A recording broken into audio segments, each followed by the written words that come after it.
mnemonics for sure, because it's a very small continent. Small continent meaning not in the terms of surface area, but in terms of the number of countries which are present.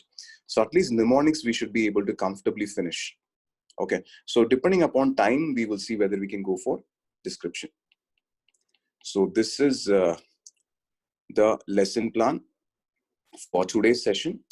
So I'll just start sharing my map, and from then we can understand where we are trying to progress. So just hold on. So where is my North America? Right here. Yes. So we were on the eastern side, if you remember, isn't it? So we finished this part. This was the last session I finished for your class. Okay.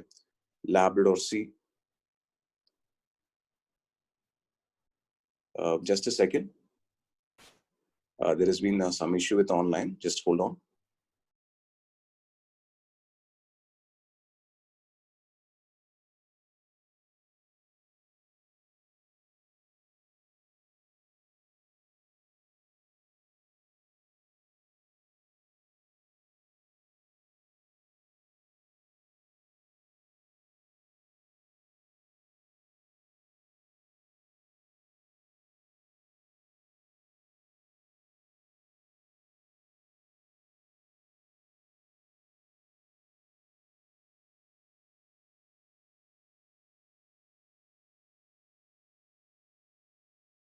So there is a request for revision. Revision we'll do, like once you finish the entire North America, we'll have a complete mnemonic section. That won't be an issue.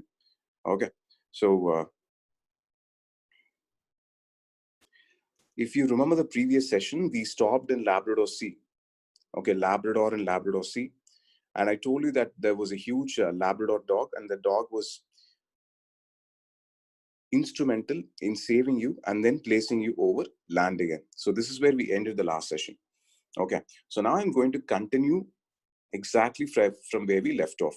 So picture yourself, you're sitting on land right now.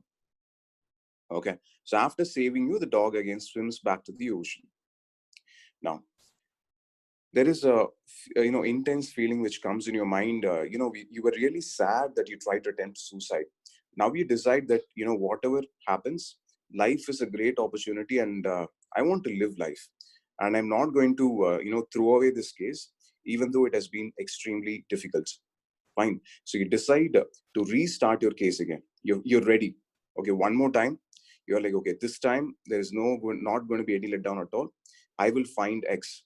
Okay, so we'll have this background music and motivation. Okay, this is the first half of the film. So intermission, you get the background, motivation and stuff. And since we are talking about restarting the case, the most important thing in life, okay, if you want to regain your energy, is food. Without food, it's quite impossible to go ahead with our normal day-to-day activities. So what you're going to do is simply you're going to eat something. Now, what are we going to eat? This will be the keyword for today's session, and I'm going to introduce the second Tamil word. I told you there are 4 Tamil words in the morning session, so second Tamil word coming up. The place is not there in this map, but I'll just tell you where it is. The key word is appalam. Okay. Now, some of you might be wondering what appalam is. Those who are not familiar with appalam. Appalam is similar to puppet. You know that crunchy snack which you eat, which can be used as a side dish for many of your normal dishes, right? So appalam is the keyword. Is that clear? So appalam was a keyword for a physiographic feature. Since it is a mountain range, it is not present in this map. Like I will finish political, and when I go to the mountain range, you'll find it. It is here. Okay, just to get you the idea where the mountains are. I'll write the name of the mountains also. Appalachian Mountains. One person texted, that's right. Good guess. Appalachian Mountains. Okay, look at the spelling here. Appalachian. Appalachians. Appalachian Mountains. It is in eastern United States. So that is the okay, so that is going to be the first mnemonic. Fine. Now you eat appalam. Appalam is a very not so healthy dish, but according to our story, yes, it's very crunchy, so we eat it. Okay. Now after consuming, you are ready to start this case very fresh, isn't it? Right. So after you keep eating, and once you have eaten for a long time, there is something called as hygiene. And after COVID-19, the fact of hygiene is stressed very, very high. And after eating, the first thing you need to do is you need to wash your hands.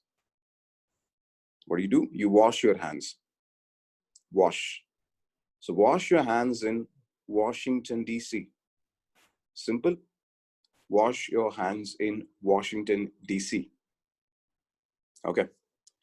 So that is where Donald Trump is there. So Donald Trump will say, you're not allowed inside White House, but don't worry about it. Just push him and go wash your hands inside. Just push Donald Trump away. Go to the White House, wash your hands. Now, since you've eaten really good, you've eaten really well, okay, your stomach feels filled. Your stomach feels filled in Philadelphia. Wash your hands in Washington, D.C. Your stomach feels filled in Philadelphia. Philadelphia.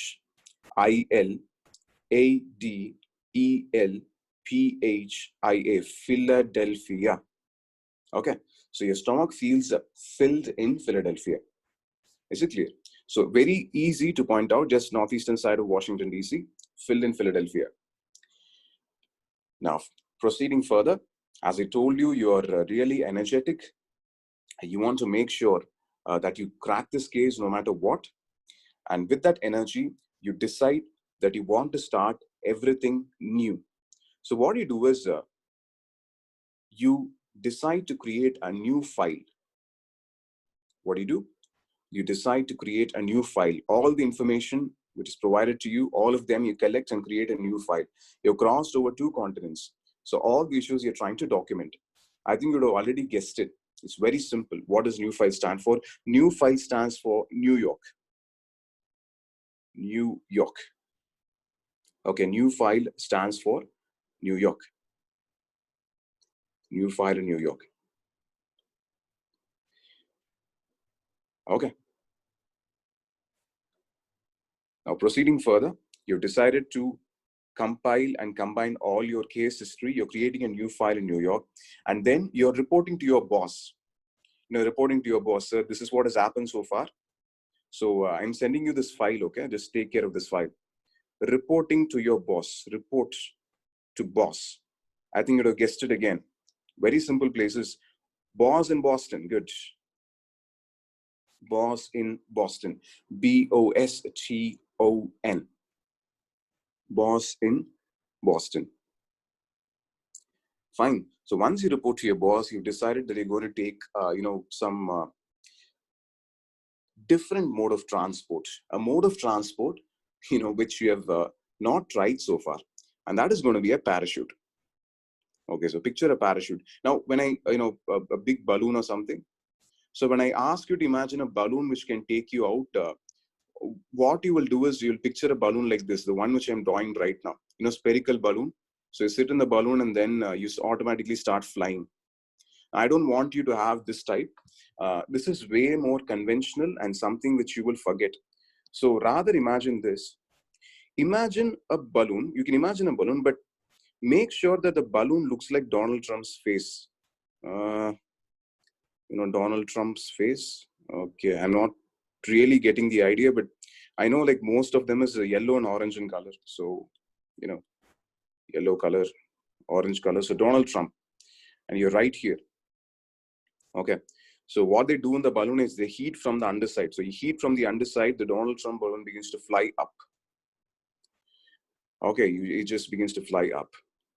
Right. So you start to fly up with the balloon, but as usual, since the balloon is made up of Donald Trump, since the parachute is made up of Donald Trump, it will eventually make some problem, isn't it? So the balloon flies. At the start, there is not much of an issue. The balloon flies, but it goes. After a point of time, it creates a problem and falls down. Now, where does it fall down? Well, keyword coming up, it falls in a pit. Where does it fall? It falls in a pit in Pittsburgh. Okay, falls in a pit in Pittsburgh. Pittsburgh.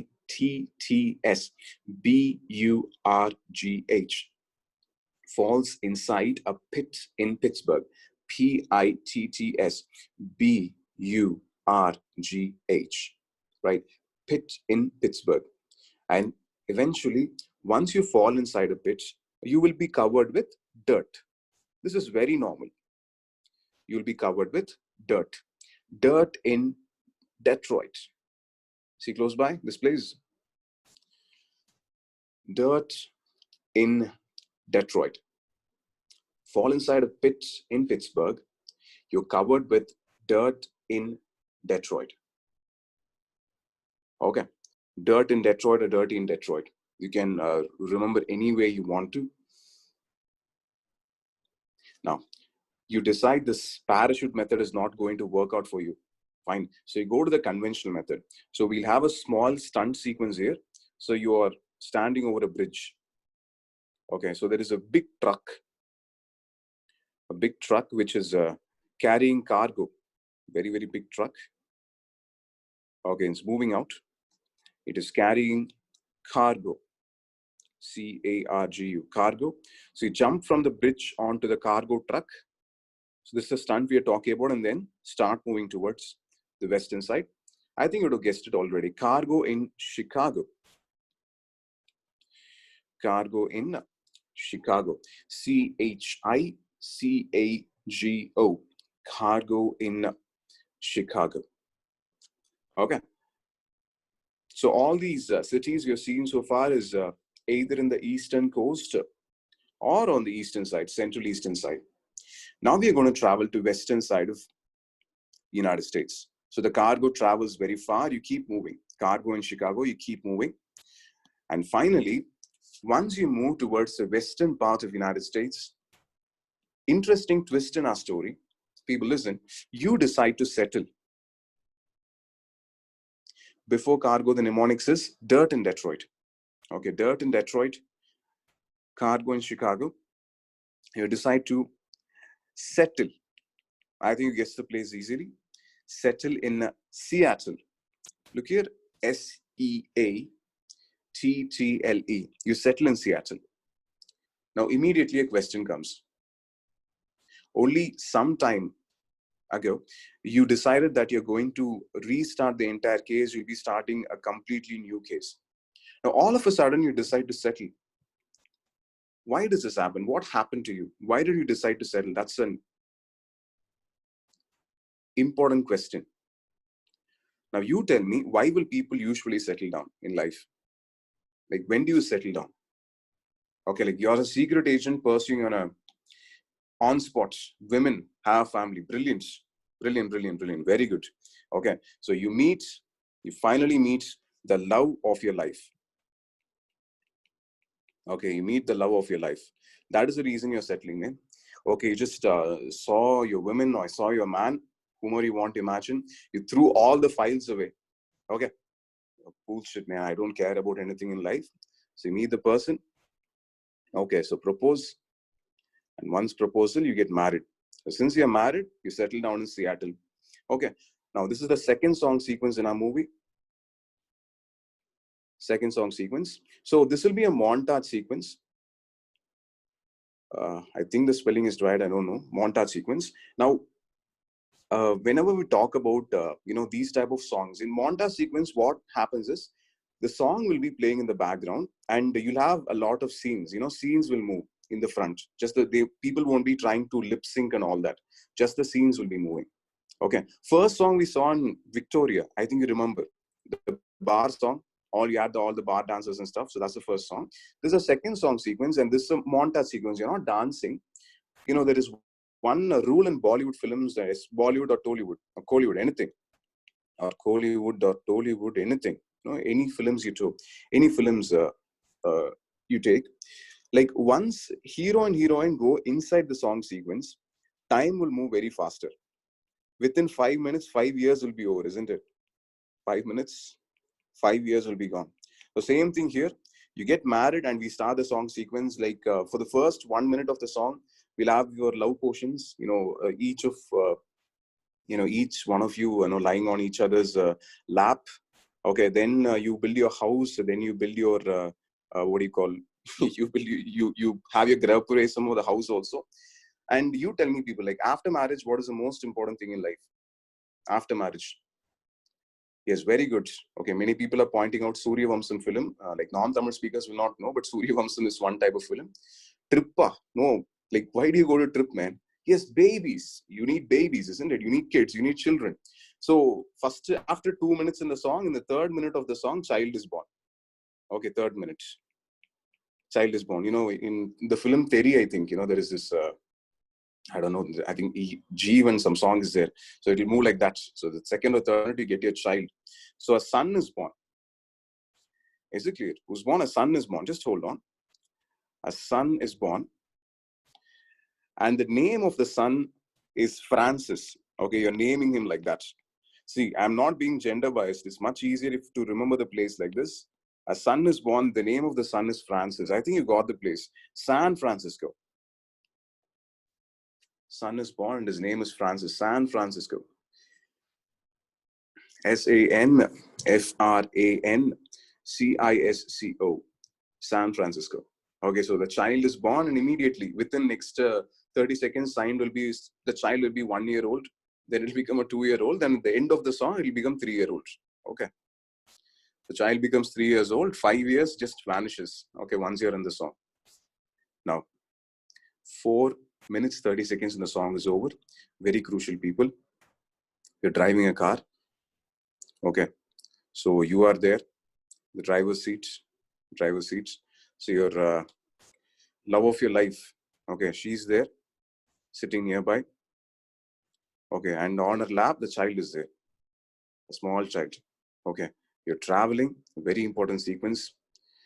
Okay, suddenly what happens is, there is a truck, a huge truck. The truck comes and collapses. Okay, it hits on the car. The car tumbles. Okay, the car falls down and there is an explosion. Luckily, you survive. Okay, you somehow survive. But both the child and your spouse, both of them are dead. Okay, you lost your angels. Lost your angels in Los Angeles. Very sad, isn't it? Lost your angels in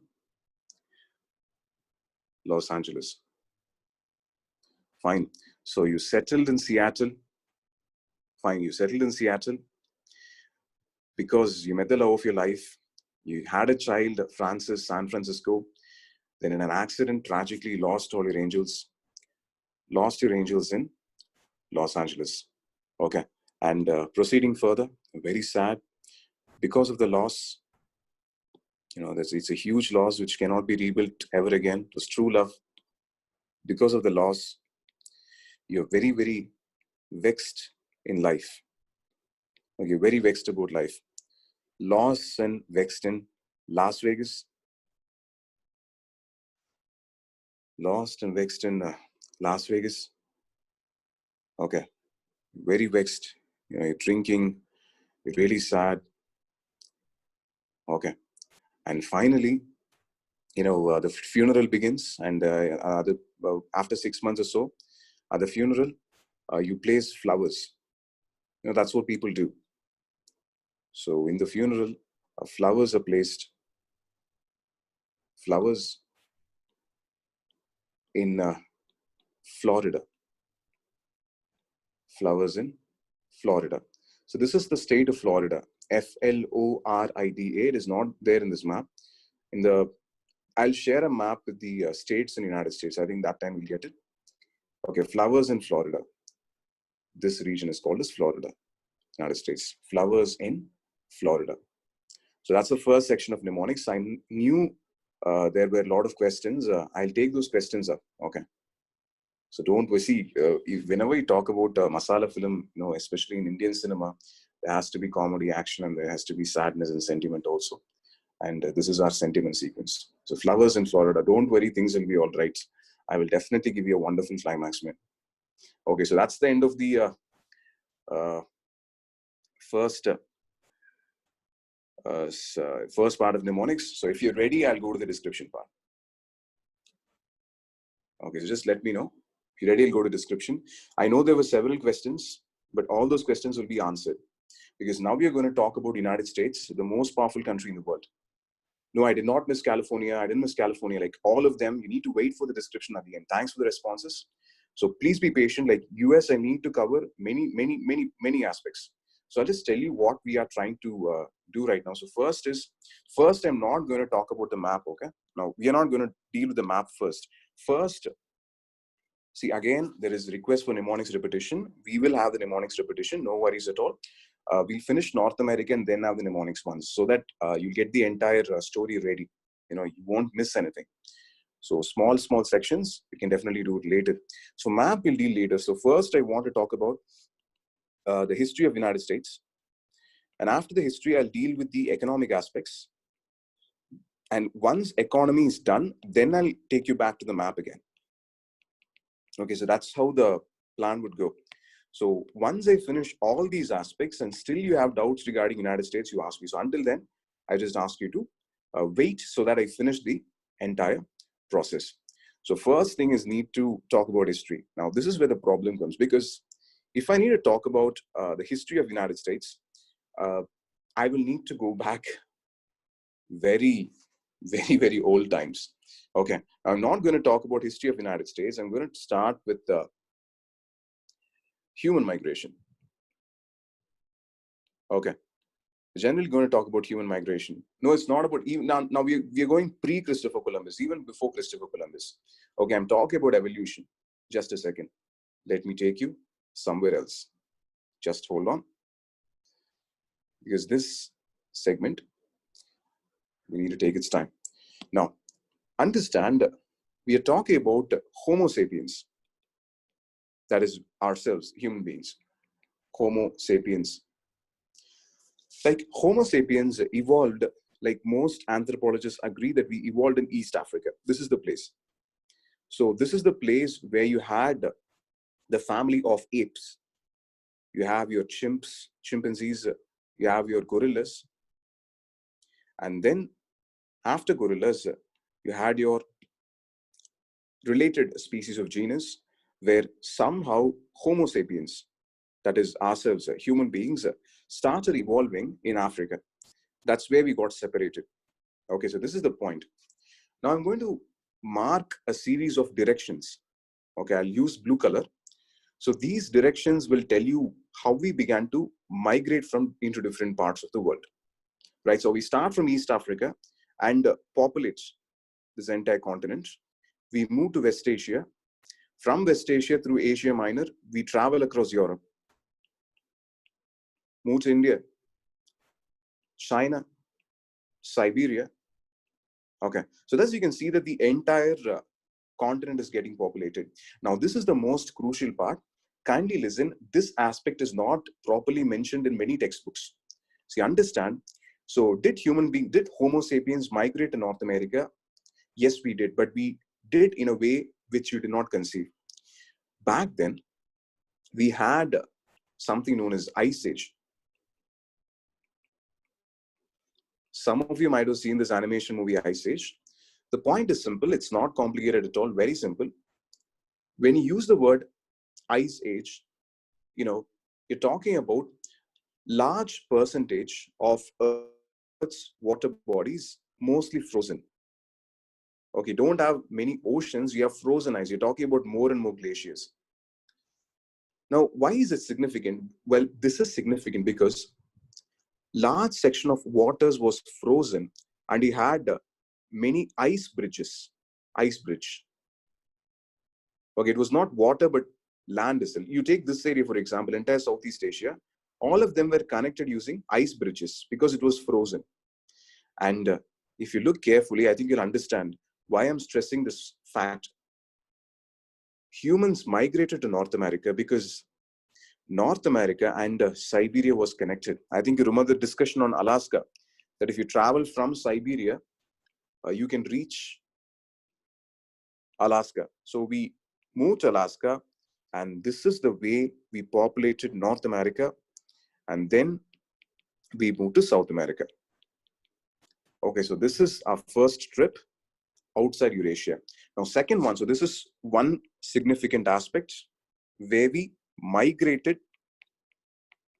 to North America, to Americas. I think Americas would do, migrated to Americas from Siberia. So we travel through ice bridges. That is point one. Okay. And at the same time, want you to appreciate the fact that Australia was a different story again. So through the land bridges, we were able to move to Southeast Asia. But even then, though we were in Southeast Asia and Australia was not connected by land bridges. So here we had to use boats and sail. Okay. So only then we reached to Australia. I think now we're getting the understanding. So here, like allegedly, hopefully, we sailed because this did not have a land bridge. So this is a significant point too. How we traveled to Australia and then, of course, to New Zealand. How do they know there is Australia? See, people don't know when they travel. Your objective is primarily to go for fishing, long, distant navigation. So when you go for distant navigation, all of a sudden you spot an island. Okay, you just see the island. No one would know that Australia is such a big continent. They will just simply see the tip. Okay, and they will simply go there. That's it. Fine. So this is the first point you need to understand.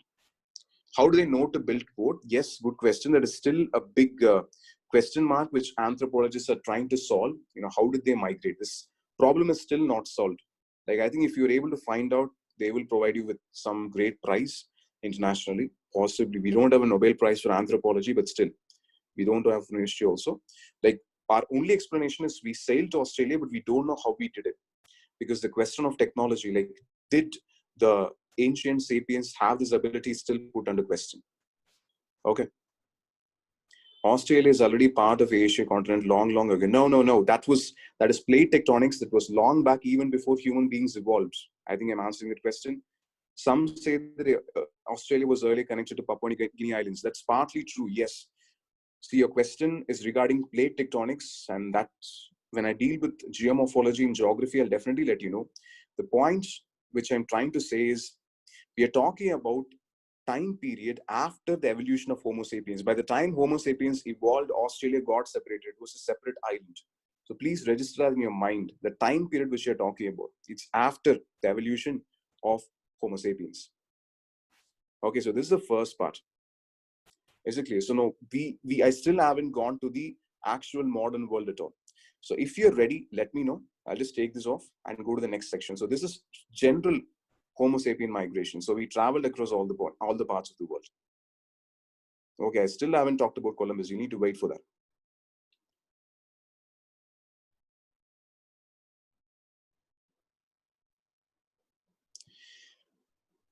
Okay, so thanks for it. So again, like, I don't know, like, why some questions came, like, are we talking about natives? Yes, we are talking about natives. See, this island did not even have, this is the first time human beings are going there.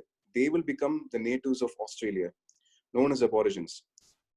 Fine, so now I'll go to the second section. Okay, so you need to remember your questions will get answered. Your questions will get answered. You got to be patient. I keep repeating it in every class. Only if I finish the entire thing, you'll get the idea. You got to be patient. Now, listen, point one. So simple. So did human beings populate all the continents of the world except Antarctica? Yes. We traveled across all the continents. We are there in North America. We are there in South America. We are there in Australia. We are there in Africa. We are there in Europe. We are there in Asia. Forget Antarctica for now. It's very cold land. We discovered it very, very late. Okay, so we are everywhere, including New Zealand. But there is one problem. The problem is this. See, you can take the Greeks, the Romans, the Egyptians, the Indians, the Chinese, all of them are great civilizations. Fine. But people who are living in the African continent and people who are living in Eurasian continent actually thought that this was the entire world. They did not know, people. They did not know the existence of 4 other continents. They simply thought, okay, this is the extent of our world. That's it. This, if you go to the older maps, for example, a map which is there in 1800, 800 AD, a map which is there in 1200 AD, even 1300 AD, all the maps will only show this, I've drawn this red dashed line, isn't it? They will simply show like, this is the world. That's it. World map. They did not know that 3 other continents existed. They did not know about North America. They did not know about South America, neither New Zealand, neither Australia. They just knew, okay, this is the entire world. Now, things begin to change because of one problem. Okay. Now, I've used this terminology already. They're called Ottomans. I spoke about the Ottoman Empire. Isn't it? I think I might have mentioned when I discussed regarding Southern Europe, the difference between Northern and Southern Europe. See, understand, Ottomans were very powerful in 15th century. And this year of 1453 is very important because in the year 1453, Ottomans captured an important city, okay, in southeastern Europe. The city is called Constantinople. Constantinople. So this city was very, very crucial for trade. They're all only talking about economics. Constantinople. So they capture the city.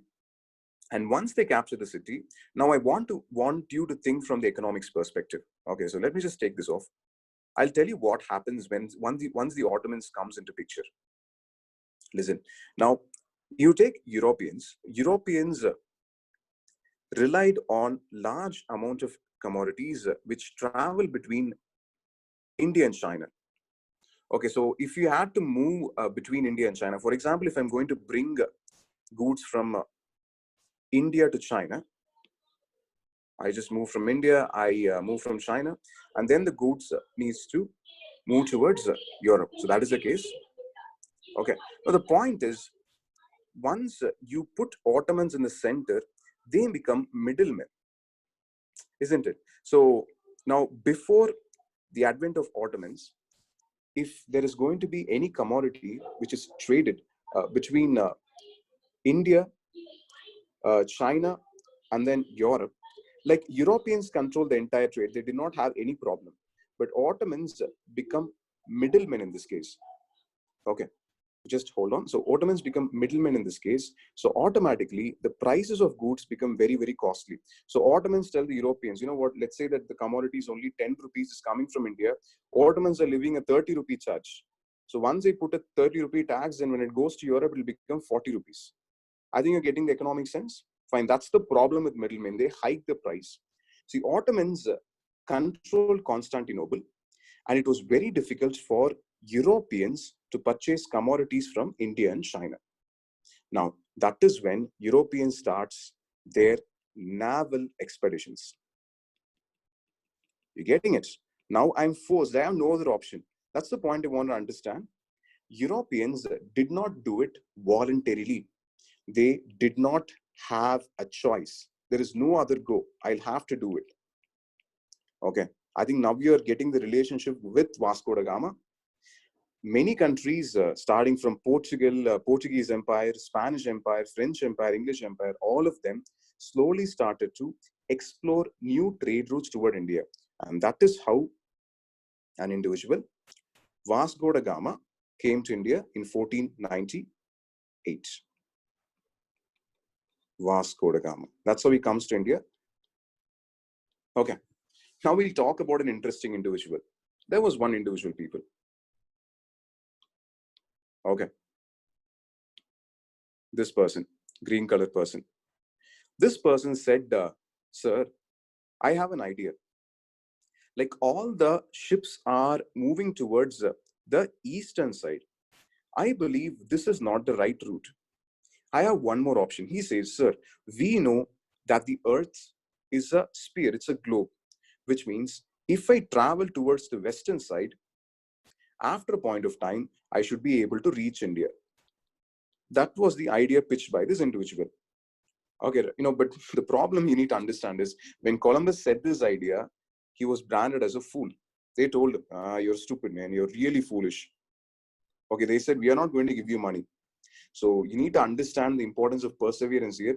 Columbus went to one king, second king, third king, fourth king. No king was ready to give him money. But in his fifth attempt, when he met the Spanish empress, Spanish queen. See, the Spanish queen was very impressed. See, important to note, very impressed by the idea, not impressed by Christopher Columbus. Problem will come. Spanish queen was very impressed by the idea given by Christopher Columbus. And she said, okay, Mr. Now we'll reveal the name of the character again. Many of you guessed it correctly. Christopher Columbus. Columbus. Okay, Columbus. I agree to your idea. Okay, you are not foolish. It seems a sensible idea. So fine, I'll give you money. You travel towards the western side and find a new trade route to India. Okay, so Columbus starts his voyage and he starts his expedition, travels west people and finds a group of islands. Okay, Columbus lands in this island. Is it clear? Problem is, Columbus did not know. He didn't know it.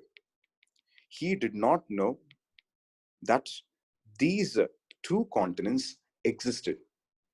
He thought, this is a very important word, Columbus did not know, he thought it was India. He just thought it was India. Okay, and named this place as Indies. Okay, the people who were in this island had a reddish complexion, and hence he called them Red Indians. Red Indians. Fine. And that is how the continents of North America and South America were discovered. The point which you need to understand is, how did the Red Indians get here? Well, these Red Indians whom we are talking about are Homo sapiens who migrated to North America through the ice bridge very, very long back, but we never knew that they existed. Okay, and that is how in future these islands got the name the West Indies. That's how the name of West Indies came up. Okay, so later South America and North America and South America get discovered. Now, why should you know this? Well, in 2019 prelims, there was a question which most of them couldn't answer because they did not know a simple concept. I'll tell you the concept here. See, in terminologies, when they try to classify different continents, they use these terms of Old World and New World. 1492 is taken as a cutoff point because this is the time when Columbus discovers the islands. Okay. So all those land masses, for example, Africa, Europe, Asia, all these three continents which we already knew existed before 1492 is called as Old World. Old World. Now, the remaining continents, namely after 1492, that is North America, South America, Australia, and Antarctica, all of them are called as New World. So in your newspapers or in your history textbooks, at any point of time, if you come across these terminologies, Old World and New World, this is the meaning. Okay, Old World is Africa, Asia, and Europe, the older world, and the things which were discovered after 1492 by Christopher Columbus is known as New World. So this is a discussion for Old World and New World, and the two continents of North America and South America are discovered. So this is a part here. So if you're ready, now we need to talk about the United States. So just let me know. Now we have discovered North America. So let's see whether we can move to United States. So just let me know. I'll just erase this off if you're ready. Okay, multiple responses. Thank you. Thanks for that. Just go to the whiteboard now. I will get the idea straight.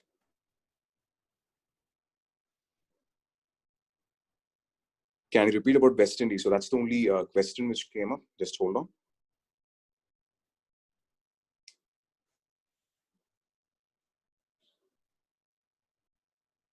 Okay, there is the question which got repeated is regarding West Indies. See, the point that you need to understand is people, I'll repeat again, Columbus thought that this region was India. It's already written there here. Columbus thinks it is India and calls the people as Red Indians. Okay, by mistake, because these people are not Indians. India is here. This is what India is. It's a mistake which is made by Columbus. Only later, not immediately, later, several tens of years later, they understand that India is here and these islands are different. Okay, only later they come to know. After they understood the mistake, they wanted to differentiate. See, you can't call this place as India at the same time you can't call these islands as India, because this is a mistake made by Columbus. So to differentiate this place, they decided to call this region as West Indies. Okay, because this is on the western side. That is why in certain American news channels and certain comics or certain movies, they used to refer India simply as East India. Okay, there is nothing called as East Indies.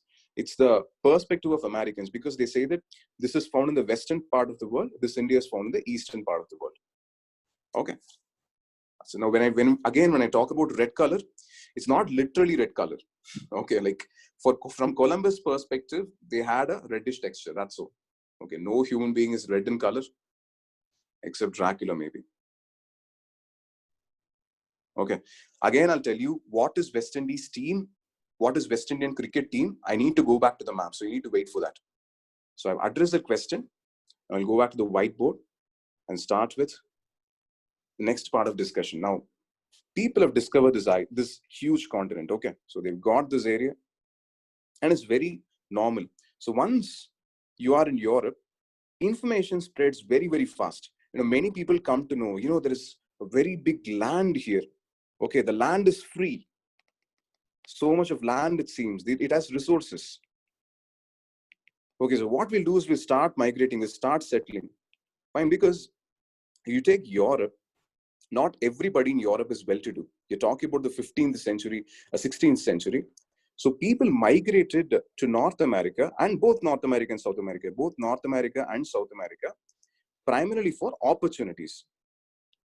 Okay, the opportunities can be economic opportunities, it can be religious differences. Mostly who migrated, they were not really doing well in Europe. So they thought, if I migrate to North America and South America, I will get more opportunities for my lifetime. So that's how the migration starts. So migration goes on for many, many years. You have 200 to 300 years of migration, starting from 1492. And even today, the migration hasn't stopped technically. Okay. And in this migration, there was one difference alone which you need to note down. You take North America and South America, there was one big difference, a very big difference. In North America, those who primarily settled came from France and United Kingdom. I think now we get the meaning of United Kingdom. The Irish, the Welsh, the English, and the Scots. You take South America, people who were mostly in South America were the Spanish and the Portuguese. So this difference is very crucial to understand why the countries have a different politics and economic history. So this is an important point.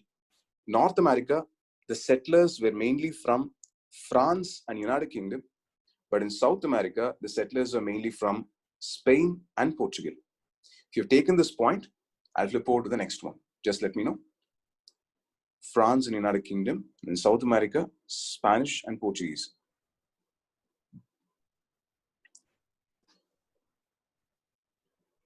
How black people came. Please wait, let me come there. Okay, I haven't. You need to be patient. Please wait. Yes, now moving to the next one. Now, 1492, I told you. Okay. Now, we'll fast forward to 1750. Okay, when I say 1750, there is close to 250 years. 250 years of settlement. Okay, so 250 years of settlement. Now I'll try to zoom in on this region, on North American continent alone. So you take your North America. So if you think about people settling in North America, it's very natural because people are migrating from the eastern side. So all of them will be settling only on the eastern side, isn't it? So this is the area where people are settling.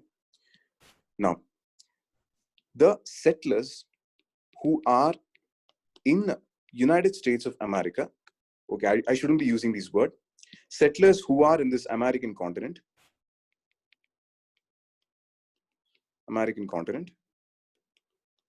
okay, specifically talking about North America right now, they came under the control of the central government. For example, you had England, isn't it? So the people who were in these colonies was under the control of United Kingdom. So UK is the central government. And these people had their own legislations. They had their own governments. And these are called as, introducing this word, 13 colonies. 13 colonies. Fine. Now there is a classic struggle. And this struggle we find in different parts of the world even today. The classic struggle is this: central government versus regional government. Now, when we use the word central government here, we're not talking about the parliament, we are talking about the king or queen. That is a king and queen of England. See, understand this. The island of England is separated from North American continent by a ocean, Atlantic Ocean. Okay, so this is a very, very huge barrier. Now, is it possible, think practically, is it possible in 1750, even today we have the issue of central versus state government, is it possible for the people in England to understand the problems? Okay, talking about problems, governance issues of the individuals who are in 13 colonies. Think about the communication gap. How hard it is to communicate. The most important form of communication was using birds. Literally, like if you start from a ship right there, it'll take so many months before you can arrive in the eastern coast. Fine. For example, if central government has decided to change a policy, for example, taxation law. It's changing a taxation law. It takes a very long time for the information to reach here. Okay, so slowly the rift begin to occur between the kingdom in England, that is United Kingdom, fine, and the people who were in the 13 colonies. Okay, so it starts around 1750. That is when you see the rift is getting bigger and bigger. So fast forward 1750, 1760, 1775, trouble breaks down. Okay, people of the 13 colonies are really fed up. We are like, you know what? We are really angry with you. Okay, and we want independence. We are not ready to be under your control because you don't understand the problems of ours, of this continent. Okay, so we decide that we're going to want for independence. And see, England is not going to go, United Kingdom is not going to give independence because this was an important colony of them. Why would they give it? So automatically, fight begins to break down. This is the American War of Independence. American War of Independence. Okay, and this war starts around 1775 and goes on till 1783. Okay, I think you guessed who won. Okay, American War of Independence. Any guesses who won this war? It's very simple.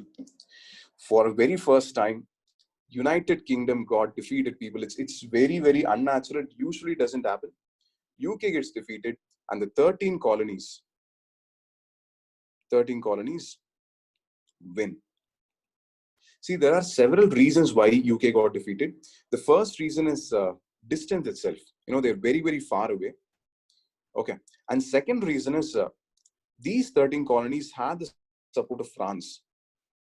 You know, French government supported, because United Kingdom and French were in bitter civil wars. They never liked each other, UK and French. So French supported the 13 colonies to win against United Kingdom. So it's a very big gamble which was done by France, and 13 colonies became victorious. Okay. Now let's see what happens. So if you're ready, I'll flip over. So they win the war.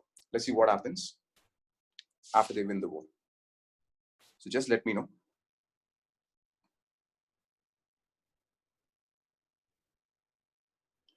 So there is a question like, what are the 13 colonies? See, the names of 13 colonies are not necessary. Like the names of 13 colonies, simply connote to some states in the US today. For example, you take Vermont, you take Rhode Island. Fine. So all the regions which are here, they were called as 13 colonies because each one of them were different. They are different administrative units. Administrative units. Now you'll get more more relevance when I talk about the next point. That's why I asked you to wait. Just hold on. I'll flip over. Let me explain that. Now understand that the 13 colonies are different. Meaning they had their own government. The own government means, don't think like you're a very big government, not like that. If I am one colony, for example, I'm there in southeastern United States, I'll have my own small assembly. I will govern myself. For example, there is one more colony here, sixth colony. They will take care of their own administration. So technically, these are 13 administrative units. That's all. 13 administrative units. Now the 13 colonies had an important decision to make. See, think from their perspective. Okay. See, individually taking 1, 2, 3, 4 till 13, individually, the colonies were weak. Okay. But once the 13 colonies united together, they were able to defeat a power as strong as United Kingdom. So they had a very important decision. Okay, so they talk to each other, and finally they come to a conclusion. You know what? We are stronger when we are united. Okay, so they created a political idea and started applying it for the very, very first time in human history. They created a federation known as the United States of America. So that's why I was using the 13 colonies again and again, because until now USA is not born. Okay, but only during the first war of independence, they create an idea called as United States of America, and this is a federation. Now let me explain what is a federation. Okay, like if you think from the colonies perspective, you'll understand what is the meaning of the federation. See, 13 colonies decided an important aspect. They sat in the round table, they discussed for many days. They decided, see, we want to maintain, this is an important keyword, we want to maintain our individuality and the power over our administration. For example, if I'm colony 1 or colony 7 or colony 11, it doesn't matter. Like I want to make sure that I remain powerful, but at the same time, I need to be united with you so that we defeat our enemies like this. So what do we do? Well, that is where the federation comes in. See, understand, in a true federation, state government is much powerful than the central government. That is the meaning of a true federation. Okay, so in United States of America, a state is much, much powerful than a center. When you have this type of setup, you will be able to maintain your individuality. You will remain very, very powerful. At the same time, for common things, you can stay united. Okay, because you have the central government that will take care of it. Now, quick question for you. Is India a true federation? Can we call India as a true federation? Okay, based on this, you tell me, very good answers. No, not at all, no chance. In India, it's the, mostly it is ulta. We use this term quasi-federal. In polity class, I might have taught you. Okay, but in my opinion, I don't even know whether you can call it as a quasi-federation, man. Because in India, central government is very powerful than a state government. If they want, they can even destroy a state. They can simply say the state doesn't exist. It is not even possible in the United States. I'll give you one simple example. See, this movement, isn't it? Black Lives Matter. This Black Lives Matter movement, not during Trump's period, Obama's period. Even during Obama's period, when this movement was going on, Obama made a comment that I think the state was Ohio, and he commented on the state that you should be taking care of administration. You know what the state replied? See, you are the president of the United States. You take care of defense, you take care of our currency, finances, and so on and so forth. My administration, I will take care of myself. Okay, just because you're the president, you need not advise me. You get it? That is the power of state in the United States. Think about the state government in India talking to the central government like that. For example, can any chief minister in India talk to the prime minister? Your governance is not right. The state won't exist next day. It will become a union territory. It's that simple. That's the power of the central government in India, and that is the power of the state government in the United States. Okay, so that's how things are in USA, and that is how the concept was created. So if you're ready, I need to discuss what happens in the next 60 years. So let me know. I just move to the next part. So slowly we'll set up the map of the United States. Okay, so you'll get slowly you'll get the idea. So that's how the country is getting created. Okay. So multiple responses, I'll just proceed over. Now let's see what happens after this time period. Now again, question is USA powerful now? No, USA is very, very weak, people. It's not a powerful country right now. Because it's a very small country. Look at them. It's very, very small. So this is my North American continent. Hold on. Want you to understand they were not powerful at all. They're a very, very weak country. Okay, so this is where they are. Okay, so these are the 13 colonies. Only here. 13 colonies, just here. Now, 13 colonies rename themselves as USA. Now, the year is 1783, isn't it? That's when they get independent. The 1780s to 1840s. Now, these 60 years, that is when they become conquerors. They become powerful. What do? They fight. They begin to expand towards the eastern side. Okay. They fight with Native Americans. Natives. These natives were already there. Remember, they were already there due to the older human migration. They defeat the natives. They were, natives were simply eliminated. Close to 90% of the native population simply died. They simply died. They were defeated because of many reasons, diseases was one of them. Guns was one of them. They really did not have the technology to fight against the people from Europe. So the natives got decimated, and these 13 colonies became massive, people. Okay, it expands, and by 1840, it has a coastline in the Pacific Ocean to the Atlantic Ocean. Okay. See, actually, there was an empire here. It's called Mexican Empire. There used to be an empire here. The Mexicans were also defeated. Mexicans control the western coastal area. They were also defeated. So in 60 years time period, United States expands from eastern side to western side. That's the point you need to understand. So it's a very extensive continent. Now, if you think about it, I think you'll get the relationship with Alaska. Okay. Because USA was in expansion mode. Since they were in expansion mode, when Russians offered, so the Russians come and offer the deal in 1860, exactly 1867. Since USA was already in expansion mode, they said, okay, fine, we will buy Alaska, give us in a cheap price. So that's how they take Alaska also by 1867. They were really hungry. That's the right word to say. They captured as many lands as possible. That's how United States expand, becomes very, very big. Fine. Now, we need to, now this is on the western side. We are talking about the United States. Now, we need to talk about one more aspect which was going on in the east. Fine. There's a question on migration, isn't it? So let's see what happened. Africa, and my Europe. Even since 15th century, once North America and South America were discovered, like two important commodities became very crucial. The first type of commodities were metallic ores, metals. So mining industry began to boom. And second type of commodity was related to plantations.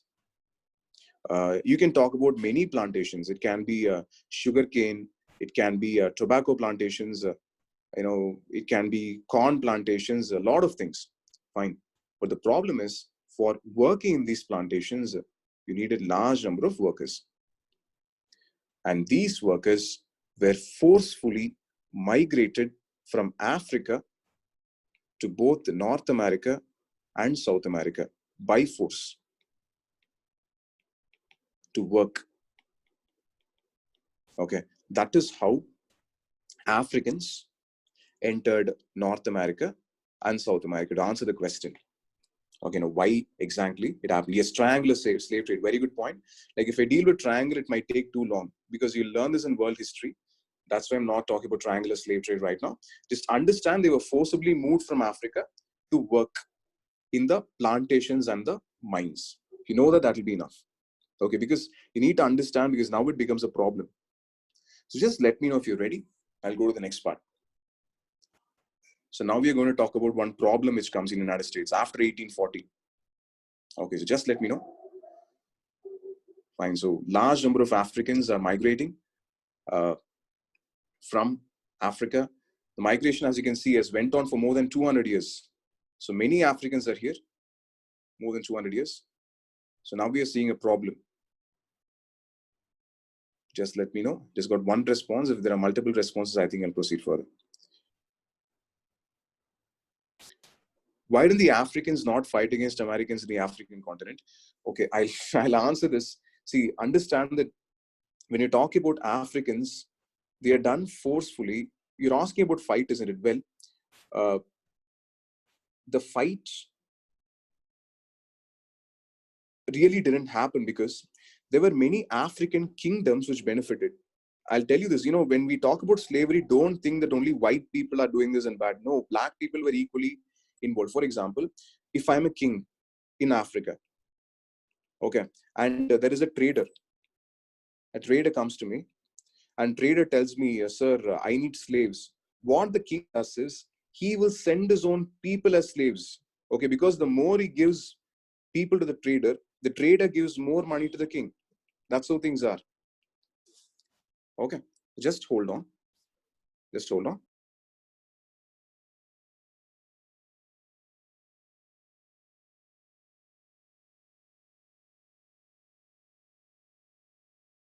I think now we're getting the understanding, isn't it? So the point is, like people were forcefully done, and it's the African kings themselves because they wanted to earn a lot of money. That's why they were done. Now proceeding further, now how does it create a problem for United States? Well, the problem comes because of the same slavery which brought them out. See, understand, if you take the general idea with reference to United States, the southern part of United States, isn't it? Southern part of United States had large number of plantations. This is the region where which had a large number of plantations, which means it had more slaves. Because if you have plantations, you'll automatically need more slaves to work in their plantations. This was not the case in, this was not the case in northern parts of United States. You take the northern part of United States, it's the rivers, they don't have many plantations. So they really did not support slavery. They felt that, slavery is not something, no, it's not human. We're not supposed to practice slavery. Now, this trouble did not exist or did not start within a span of 5 or 6 years. The trouble went on for several years. Now, when it comes to 1850s, the trouble began to be very, very severe. Okay, because the southern states wanted slavery and the northern states did not want slavery. So southern states decided, you know what, kill this idea of United States. We don't want to be part of United States of America. We declare ourselves independent. Game on, right? Well, when you think game on, that is when the biggest fight comes. Northern states and southern states fight for bloodiest civil war. We talk about civil war in African countries, but United States had one of the bloodiest civil wars in the history in the last 200 years. So American Civil War was from 1861 to 1865. Okay. Now the question again, what is the difference between northern and southern states? Why do southern states have more plantations? Simply a question of climate, that's all. Okay. You take the southern region, it is more closer to the tropics, where temperature is very high, good rainfall also, and here your plantations grow really well. So they made large amount of profit through plantations. That is why they never wanted to leave their slaves at all. So simply a question of climate. So large number of black slaves. So American Civil War, where southern states and northern states fight on the question of slavery. Okay. And this goes on from 1861 to 1865, as I've written already.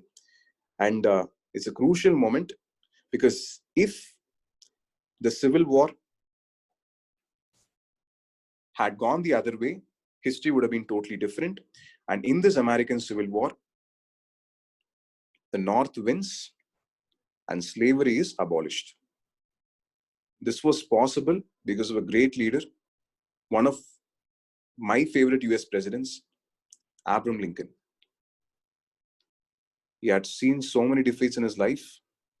And in spite of several reverses during the first part of the war, the final period, Lincoln's administration was really great and is able to win the war and finally retain the concept of United States of America. So USA survived the Civil War. If South had won, there is no USA today, people. Like there is no USA at all. Okay, so there are two more questions which came up. The question was, sir, are we talking about entire North America? No, you have your Mexico here. Okay, you have your Canada here. I'm not talking about Canada. We are talking about only United States. That is why you use the term Civil War. Okay, Civil War is something internal to the country. And second question, North and South of what? North and South of United States. Please remember, this number 13, okay, is not 13 always, because once United States expanded towards the western side, more and more states were included. Every time they expanded west, they created one more state. Okay, so today we have you have 50 states in the United States. Okay, so number 13 becomes irrelevant once you cross 1783. After 13, so many states get created. Okay. I think you get the idea now. Were the northern states against slavery only because they don't own plantations? Yes, that is the primary reason. Okay, by this time was Canada found? Yes, I believe so. Don't remember the exact year when Canada becomes independent. See, Canada's independence is a different question. They become independent only later, but Canada was a different unit altogether. Okay, this was under United Kingdom. Parts were under France. So Canada is, did not see much of blood, did not fight for independence also. That's much relatively peaceful. So if you're ready, I'll just finish till at least till 1910, 1945, at least till World War II. Okay. Because if I leave the story right now, it will be like a cliffhanger. Like it won't be complete. We need to see how United States becomes a world power, isn't it? I'll just take you there. Yes, multiple responses. I'll just move ahead. Now, 1865, Civil War is won. USA is united. See, understand, please don't think that Canada is part of the Civil War. I don't know why Canada came into the picture. I clearly told you it is Civil War. There are so many questions regarding Canada. Canada is a completely different country. Canada is over. Okay, I just want to put a full stop to the question, because if you are on my side, you'll understand the number of questions which came to me. Please understand, Canada is a different country. Okay, see, Canada is similar to how Australia and New Zealand was governed by United Kingdom. Okay, after a point of time, all three of them get dominion status and each one of them get independence. Okay, so Canada, I never mentioned Canada at all. Like Canada is totally different. We're talking about civil war. Okay, so forget, we're only talking about the United States. We want to make it very clear. That's why again and again use the word civil war. Forget Canada. It's not even part of the picture. It's totally different administration. Now, coming up after 1865, now this is a crucial time for the United States, 1860 to 1910s. Now, this is the time period where they focus on large amount of economic growth. Now, why were they able to focus on economic growth? Well, the answer comes in this word, isolation. See, you take North America, that's the biggest advantage which geography can give you. You're totally isolated from Europe. See, and Europe is a messed up continent. Okay, because people are always fighting. The French will fight against the English. Italy will fight against Prussians. Okay, you take Italy. Italy becomes reunified in the year 1870. The country called as Germany becomes created in the year 1871. So Europe was having many wars in this area. You had so many conflicts. You had the Russian Empire also. Russians were there. There's so many conflicts. But you take United States, safe, you fight. I don't care. So USA was able to focus only on economic growth. Now, this is the time where you have this immense growth of metropolitan cities in the United States. More and more, because slavery is abolished now. Slavery does not exist. And, slowly the blacks, the African Americans get more and more rights. They are also able to participate in the economic development. And by 1910, USA is very powerful. Now, again, simple question. Is USA a superpower? No. Remember, even in 1910, USA is not a superpower. No. Okay. Enter World War I. So 1860s to 1910s, immense economic growth. In 1914, yeah, First World War. Let's not go into the details of First World War, but understand that USA did not participate in the war until the year 1917. Okay. So it's like this. Let's say 10 people are fighting. There is 11th person who stands outside. All the 10 people fight and exhaust themselves. All of them lose the energy. And the 11th person jumps inside the ring in 1917. Okay, all of them are exhausted. And 1919, USA puts itself on the winning side. Okay, this is when the global status of United States increases. They see it as a responsible power. USA says it wants to promote democracy, so on and so forth. And people are really happy. Okay, so USA becomes an important negotiator. This good country status.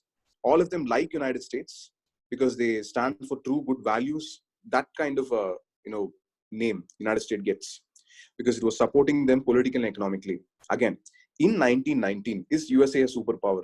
No, it doesn't happen because after 1919, USA has a severe problem from 1929 to 1933, the Great Economic Depression. The Great Economic Depression affects both Europe and USA equally. Okay, and this time, after Abraham Lincoln, you have one more great president, FDR, Franklin D. Roosevelt. So under his leadership, USA is able to tide over the problems. They somehow overcome the economic depression post 1993. Okay, it's New Deal plans. And now, before your break, I'll just finish with this. Enter 1939. Okay, World War II begins. Now, before I give you the break, I just want you to know this alone. I'll just write something. Okay, I'm talking about top 5 powers in the world. Top 5 powers. Now, this is in 1939, and this is in 1945. Okay, so 1, 2, 3, 4, 5. United States is in number 5 at the start of the war. It doesn't enter until 1941. 1939, USA is number 5. Can anyone give me a guess, who's on 1, 2, 3? 1, 2, and 3? Any guesses? Okay, Russia, UK, Germany, very good. So close calls, very good. So you understand the first person is Germany. So many guessed it right. Very good. So Germany. See, when Hitler told that he will burn the entire world, yes, Hitler was right because Germany was the most powerful nation, 1939. Number 2, USSR, Soviet Russia, because in Soviet Russia, you had Joseph Stalin. Stalin was equally menacing, actually even more powerful than Adolf Hitler. Number 3 is United Kingdom. See, UK is not number 1, 1939. Even you get United Kingdom, like United Kingdom is like having that much power because India was still under UK's control.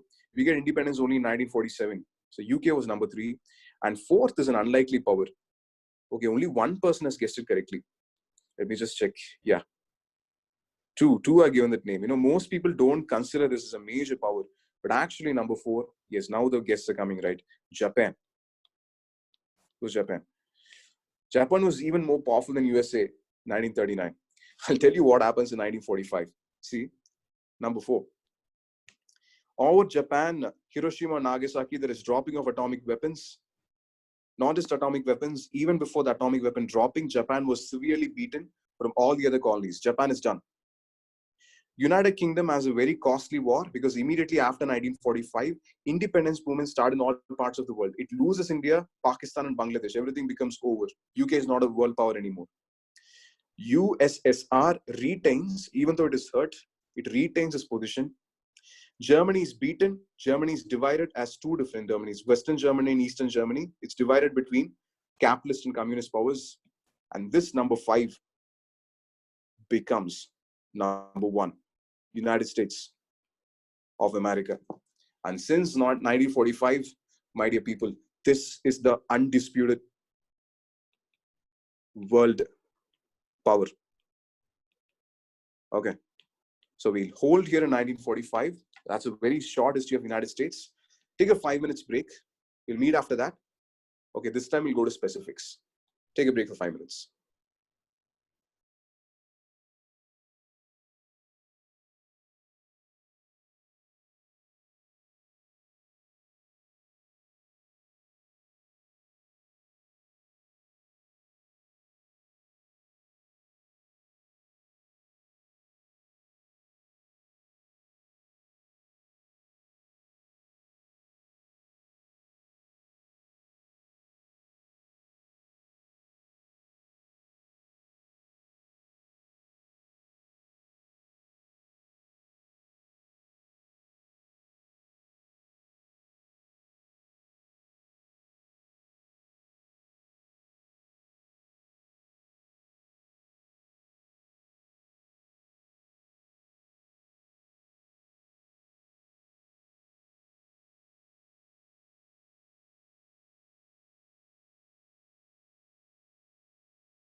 To just continue from where we left off.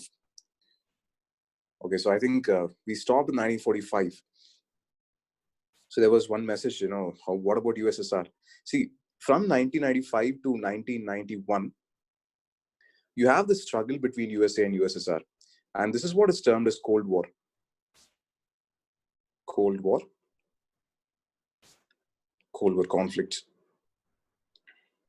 in which USA and USSR did not fight directly, but instead of fighting militarily on the battleground, they fought in different terms. They fought in terms of economics, they fought in terms of politics, they fought in terms of sports, many things, culture, cultural influence in many aspects. And in this, USSR gets defeated. And then, yes, space also, good, space also. And that is when United States becomes the undisputed superpower in post 1991 world. And this is getting challenged by China today. And remember, see, I can talk about China only later. China will be a very big episode that will follow when we deal with Eurasia right now. So that's a very, very short history of United States, trying to look at the important points. Now it go to economics. Okay, like currently, what is the status of United States? Why is it superpower and what makes it very powerful? So if you're ready, just flip over. What do they control? How were they, Yes. So just moving over. Let's talk about first aspect, economics.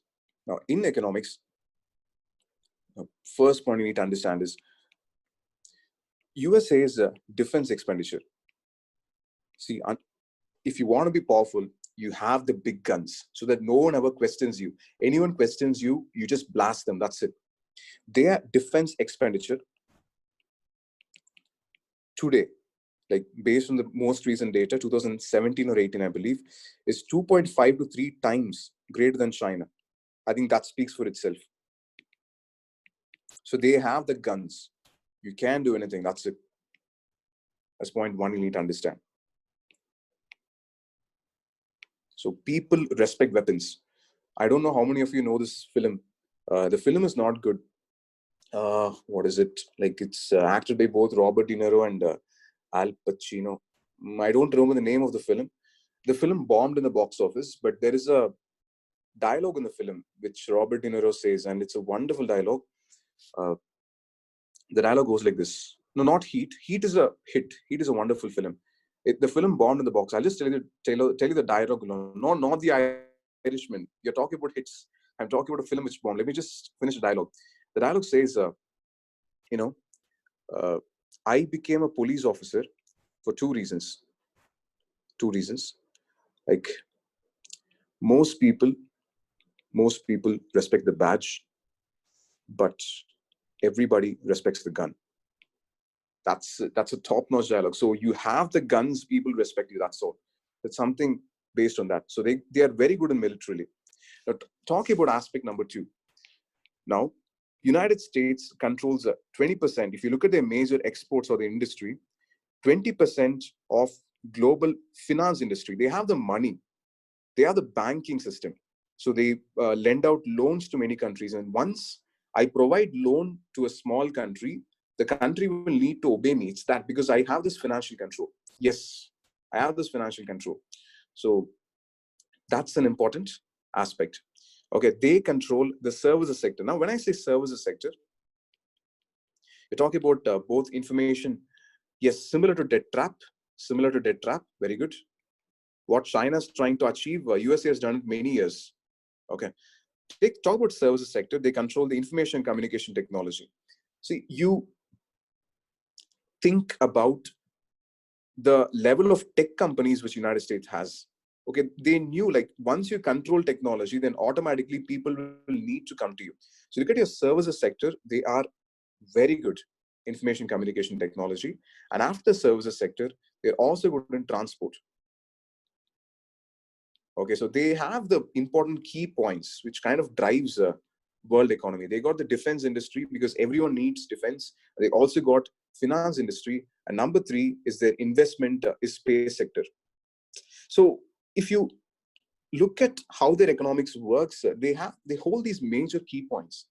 These are the important controls which every other country requires. For example, if I have these services, then all the other countries will need to ask me that particular service. So I automatically force them to come to me. I manufacture the best weapons. I help countries to launch satellites. I provide them loans. At the same time, I provide them tech services, which means I control them. So that's the strength of United States.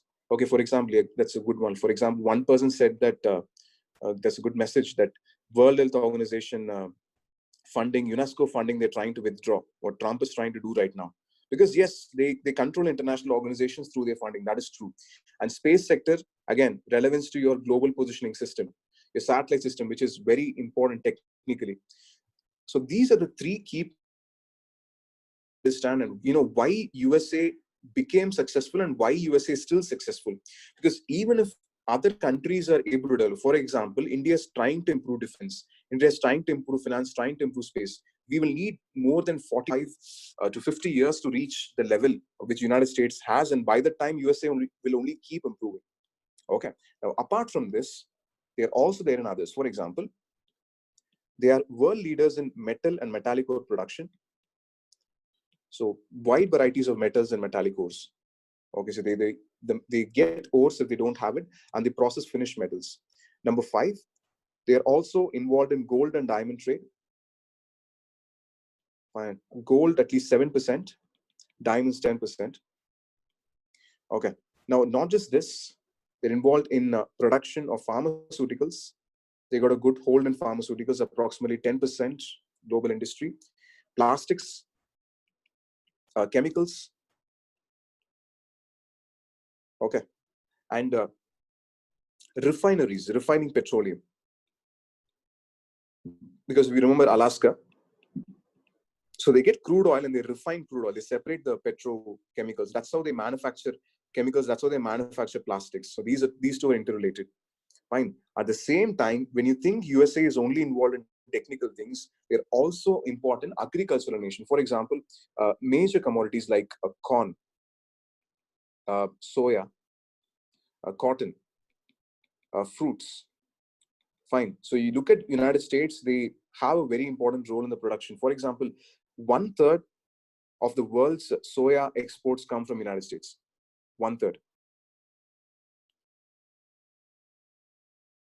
Okay, so not just soya, cotton, corn, fruits and nuts. See, fruits and nuts, you might think, sir, isn't it, like fruits, what is going to be? See, if you think about it, fruits are very costly, people. It will earn you good revenue. They are quite costly. Think about how much an apple costs, how much avocado costs. They are very costly. Okay. I've used this transport, one person specifically mentioned aircraft industry. I use the word transport just to tell you about aircrafts and all the other technology. So if you look at United States, first 3 points are very crucial: defense, finance, and space sector. And apart from that, they are also there in industries, including some agricultural commodities. So that's the export part. So if you're ready, I will take you to the map part. Now we look at each and every individual thing, like individual sections. Okay. Okay, there's this question, what is this plastic and chemicals? Okay, I'll just answer that and then proceed to the first one.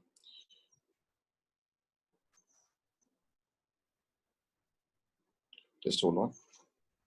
See, understand this thing. Oil, so much of petrochemicals. See, refining is a process in which I separate all the hydrocarbons. For example, 6 carbon, 14 carbon, 21 carbon, everything. And this entire group of commodities is called petrochemicals. And it is from these petrochemicals that you get your plastics and different chemicals. Like every hydrocarbon, every single hydrocarbon will have a different application. So once you have a refinery, refinery can increase your revenue so much. I'll give you one example in India, Gujarat. Why do you think Gujarat is making good amount of revenue? Okay, Gujarat has a very strong refinery industry. That is why manufacturing industry is very strong in Gujarat. Okay, you can say the same thing in Maharashtra also. Okay, so these are examples in India. It's not about owning oil, people. Remember, like if you're able to process oil and produce refineries, that will increase your petrochemicals. Okay, I think that answers your question. Like what are petrochemicals and why you should provide that. Okay, just a second. Let me go to this. Where is World War thing? I think this one. One person has asked for the slide. Maybe this one. I think so. Yeah. So I think there are several other questions regarding dollar and economics. I think that you can text me later. It's not possible to answer all the questions. Fine. So I'll just go to the map section. Just a second. So now we look at the places right now. Now everything will fall in place. Okay. So just small snippets, not in detail. Okay. First, Washington, D.C. Wait for Appalachian Mountains. I'll deal with it when you go to physical map. Okay. Washington, D.C. So this is the capital. D.C. means the District of Columbia. District of Columbia. That's the meaning. There was a question back then, like, is Washington, D.C. a same as the state of Washington? No. The state of Washington is different. State is different. This is Washington, D.C. This is a normal city. This is where you get your Capitol Hill. White House is located here, where you find our hero Donald Trump. So that's point one. Next, coming to Philadelphia.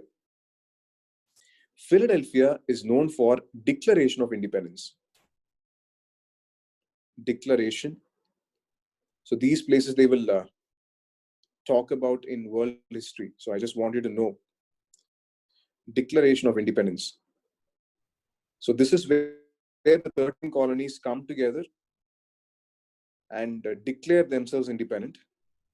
Okay, it's a Declaration of Independence is a document which 13 colonies say that they want to become an independent nation and not be under the control of the United Kingdom. Next, New York. Fine, yes, the city that never sleeps. I also say New York, many things. I'll just let you know one by one. Number one,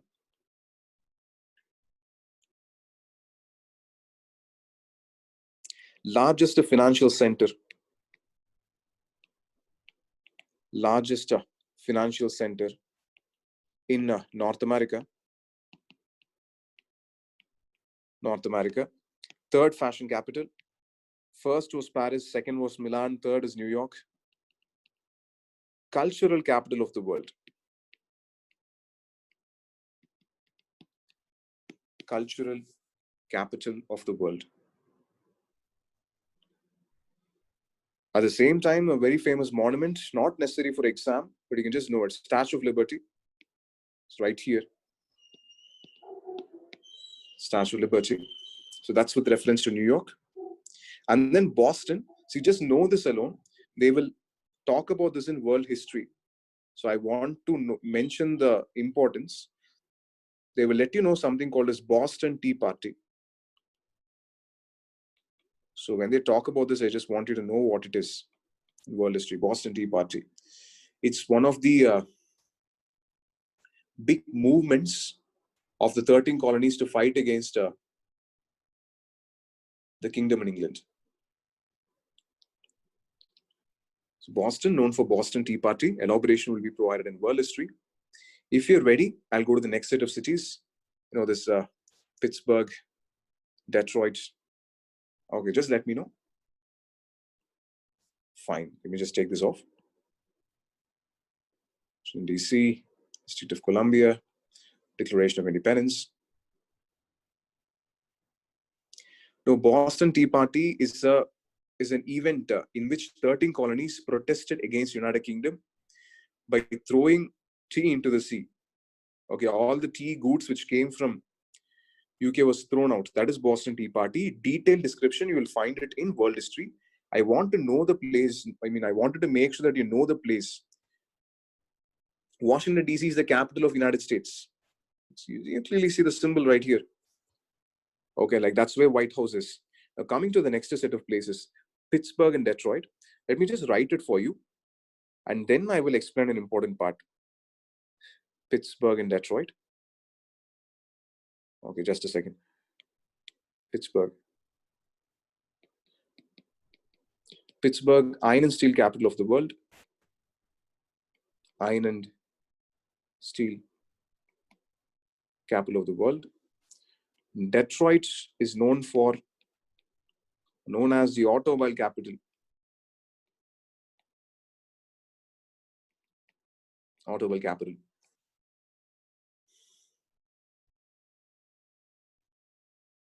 Okay. Now, once you've written that, on both of them, write this word in bold. Was the iron and steel capital, was the automobile capital of the world. Right now, Pittsburgh and Detroit are facing many problems. They're not very strong economic cities. Their economy is going down. Okay, so they are past tense. Like, what happened? For that, we'll need to go to whiteboard. So just let me know. I'll just go to that. Was iron and steel capital, was automobile capital. Right now, they're not very powerful. What happened? Right.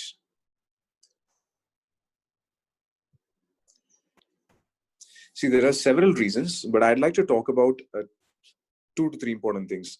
First is Great Depression itself. Like this we saw from 1929 to 1933. That was the first hit that these industrial towns faced. Post 1929 to 1933, you have this process known as globalization, which starts after 1950s. It's a very slow process, but very slowly, industries began to move out of the United States, like many industries, and they went to countries in Asia and Africa. So what happened? It's a concept of making profit. See, if you're a company and you want to maximize profit, you want to make sure that your expenditure is very less. Fine. Many countries in Asia and Africa, after 1950s or 1960s, when they became independent, they had so many problems. For example, let's talk about India itself. India in 1947. Like once India becomes independent in 1947, think about the level of problems. We had poverty, we had unemployment, we had illiteracy, so many issues. And if you want to solve these problems, you needed money, right? And for that, people needed employment opportunities. You need to create employment. If people earn well, they will input themselves out of poverty. They will educate their children. Okay. So let's say there is a company, Ford company. We'll forget India because India did not go to negotiate with foreign countries in the start. Let's say some third world country, some developing nation talks with Ford company and says, sir, please come and set up your automobile plant in our country. Because if you set up an automobile plant, our people will get jobs, we'll improve.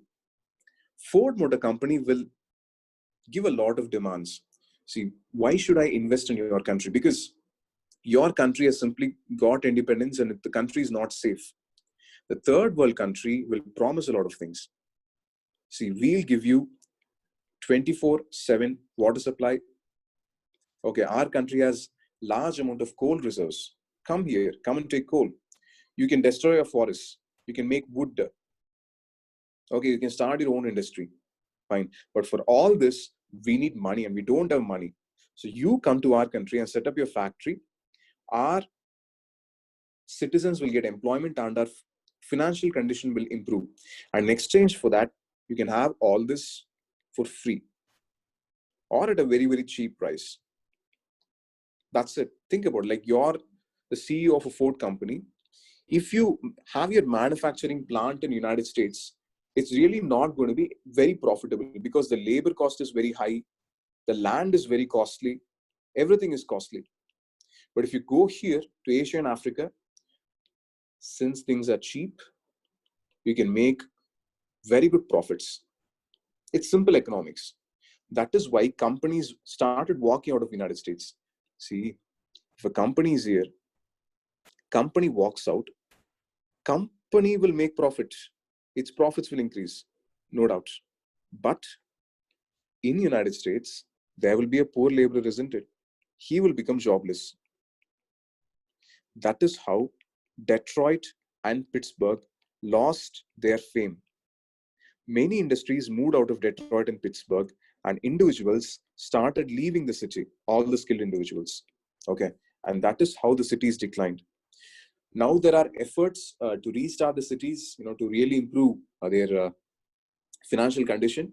But even if they try to, there are limitations. You really can't improve beyond a certain limit, because other parts of the United States have developed really well, especially the southwestern side in California. We'll see right now. Okay. If you're ready, let me know. I'll just move to the next place. We'll discuss the next place, Chicago. Okay, multiple responses. Just hold on. So Chicago is known for the meat industry. I don't know, like I haven't gone to Chicago, but like Chicago is known for pork people. Like it's said that it produces the world's tastiest pork, like the best in the world. If you want to eat pork, it's there on my bucket list. Want to eat before I die? I don't know. Let's see. Okay. I think next I introduce Seattle. Seattle is, having many tech companies. For example, you have Microsoft is headquartered in Seattle. So many tech companies.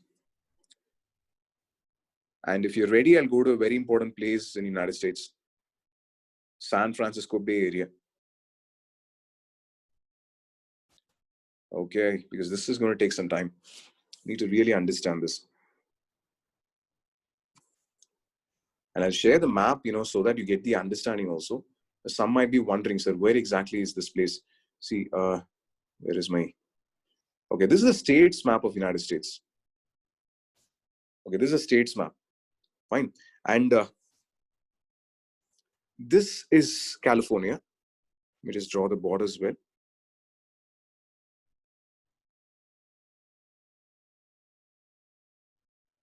I think it's right. It's only see the river.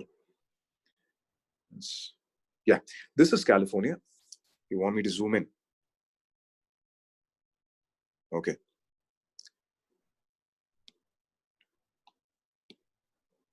How is the border so straight? Well, USA planned like that. They went for latitudes and longitudes. Latitude and longitude, which we'll see in geography. They just went for those type of borders. So this is the state of California, this one. Okay. And California is one of the wealthiest. Many United States are there, many states are there in US, but within US, like currently, this is one of the richest states in the United States. And you find right here, like this is San Francisco. Sun dies San Francisco. So San Francisco is only one part. And many, I think in Netflix and Amazon Prime, you might be finding many places, and all of them get mentioned here. For example, San Diego, San Jose, Sacramento, all of them. Okay, but my discussion will be restricted to San Francisco alone, the Bay Area of San Francisco, which people call Silicon Valley. Okay, so this is the state which we're going to talk about. And my discussion will be for this, because San Francisco pretty much defines a state in many ways. So if you're ready, I'll just go to the whiteboard, since you've seen the place where exactly it is.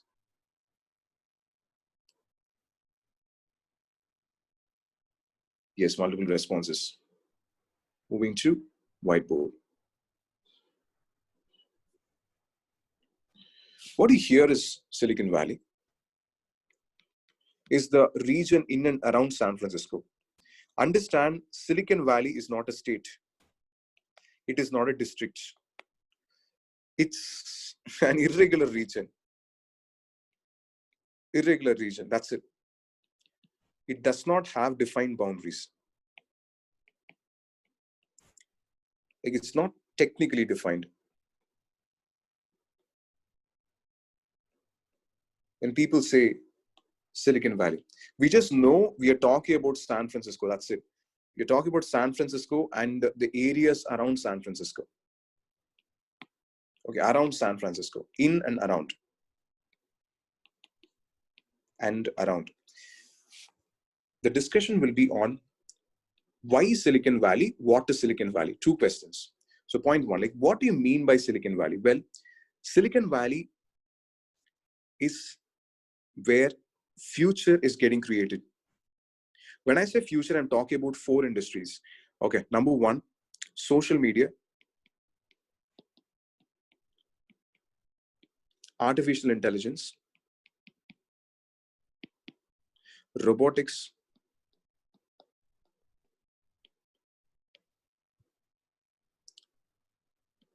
mobile applications,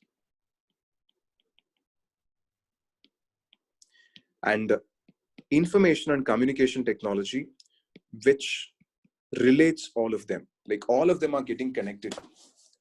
So this is where you take current developments in all these domains and the associated ICT, all of them are happening in the San Francisco area in Silicon Valley.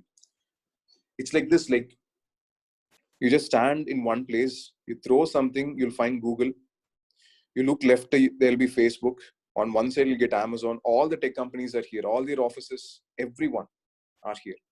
Now, this is the what aspect. You know, like, what exactly Silicon Valley? This is the what aspect. Okay. Now, why is Silicon Valley successful? To understand that, again, as I told you, always remember, you don't have simple explanations. It's not one single factor, several factors. See, whenever you join college, no, especially for people from Tamil Nadu and understand, I felt it myself. You join college, prospectus, bold words, they would have told you something. What do they tell you when you join college or before they join college? Bold letters, they would have printed. Stupid people. Should put 100% placement. 100%. See, I am from CEG. Okay. College of Engineering, India, Anna University. Triple department. I was a placement representative. Year 2014. Okay, 2014. And in that year, my total strength, not even 50%, not even 50% of the students got placed. And CEG, College of Engineering, India, Anna University, people say it's the best university in Tamil Nadu after IIT, so on and so forth. In that college, 50% is the statistics. I'm not lying. Okay, it's true. You can check the statistics. If that's the case in Anna University, you can understand what will be the case for other colleges in that year in Tamil Nadu. Never mind. Now, why are we talking about placement? Well, the concept of university, industry, collaboration. That's the right way to say it. Collaboration. Okay. Collaboration properly started in Silicon Valley. See, it's not that if you attend an intern in 3rd year, in 4th year, you'll get placed. No, that is not the idea how things are. Companies were only oriented towards skills. For example, I'll just give you a simple example. When I talk about skills, it's like this. You can only be 17 years of age, maybe 18 years of age. Okay. And one company will come to your college or your university, and then they will start conducting a workshop or a competition. For example, let's say conduct a hackathon just to test your IT skills. Fine. And you're only 17 years of age. Let's say you win the hackathon. You know what the company will tell you? Company will offer you an intern. Tambi means small boy. You worked really well. Come and work in a company for 6 months. You go to the company, you work in the company for 6 months. Then the company, if you're really skilled, it does not matter whether you have your degree. Okay, doesn't matter whether you're 20 or 21. You might be 17, you do well, you get the job. That's it. See, now you're hiring a person only for his skill set. So you're bringing young blood in, and 17 years, 18 years, your brain has so much of ideas. So there is exponential growth for companies. Companies grow like this. They don't even have this type of growth chart. Okay. So young blood companies are able to force in. That is the reason why you had so much of tech companies blossoming in Silicon Valley. So university industry collaboration based on skills, not based on degrees alone, skill set. Second one, you had the access to raw materials, okay, and a strong manufacturing base in the United States. Because I told you, isn't like they are very good in electrical technology, electronics. So you have this raw materials and manufacturing. So factor one is this. Factor two, presence of raw materials and manufacturing capabilities. And most important factor, which I believe even more than university industry collaboration, I will give you an example, very simple. Picture 2003, okay. You have a very good costume, you wear a tie also, you go inside a bank, okay. You're putting a job proposal, not job proposal, business proposal. Business proposal, you tell the bank manager, sir, I have an idea. No one has tried this idea. The idea is called Facebook. I'm starting this company. I'm trying to integrate all the people through a social networking website. If you tell this idea to the bank manager, who's possibly 53 years old, in 2003, in a country like India, what will the bank manager tell you? Just tell me, what will the bank manager tell you? 53 years, there is this kick. Yeah, he will definitely kick you out. He'll call you a fool. In Tamil, there is a wonderful saying, Tambi ponga tambi. Tambi ponga tambi. They know that.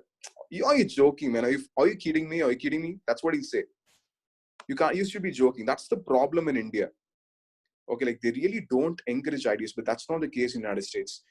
Okay, if you go and present a proper business proposal, they accept the business proposal because you have this philosophy of venture capitalism. What do you mean by venture capitalism? You can clearly see venture is derived from this word adventure. Okay, which means there is a certain level of risk.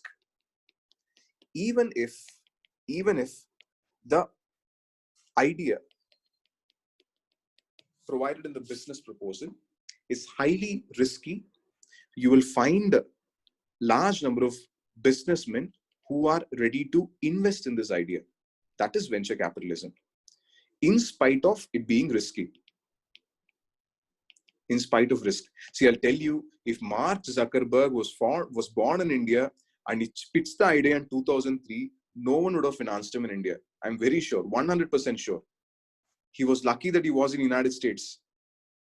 Okay, if someone told you that they wanted to start something called as Google, okay, nothing. One person said 200% sure. Elon Musk, you say, like Elon Musk's ideas. Elon Musk, most people criticize Elon Musk for starting SpaceX, for starting Tesla. If Elon Musk was in India, he would never get loaned from any bank. They will ask surety, guarantee, all that nonsense. Like they have a proper model. So all the three things together made Silicon Valley. It's not one factor alone. That's what I wanted you to appreciate. Okay, so three things together. University industry collaboration, presence of a strong manufacturing base and raw materials, and the philosophy of venture capitalism. I think now we are getting the picture of USA better since we talked about the history and economics part. Fine. Now, few more places. We saw Los Angeles, Hollywood. This is where all your favorite stars stay. Hollywood. Okay. And Las Vegas, known for casinos and gambling. I think you'd have seen it in many films and series. Casino gambling. Yeah, our hero Tom Cruise. Relevant. You're Tom Cruise in this film. Los Angeles, Las Vegas. Fine. And finally, it's Florida. So if you're ready, I'll just go to the map. What happens in Vegas? You drink and you gamble. Simple, man. That's where life is made.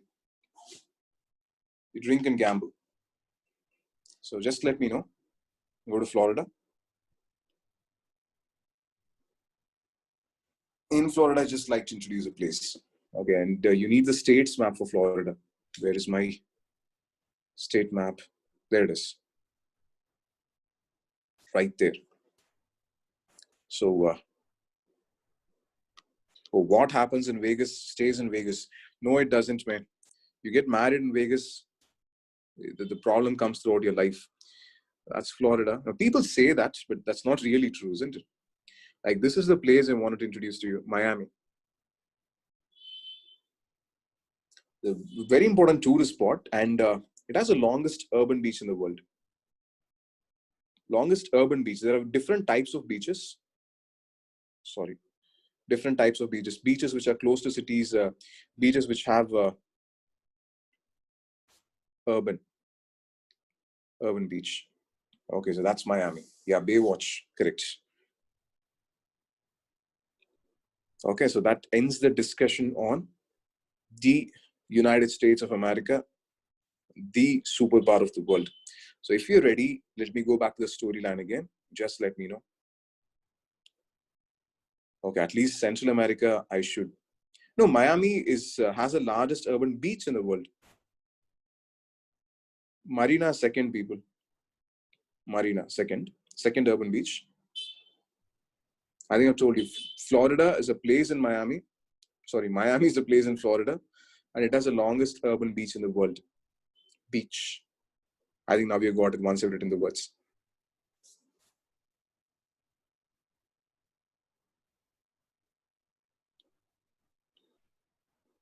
Ready.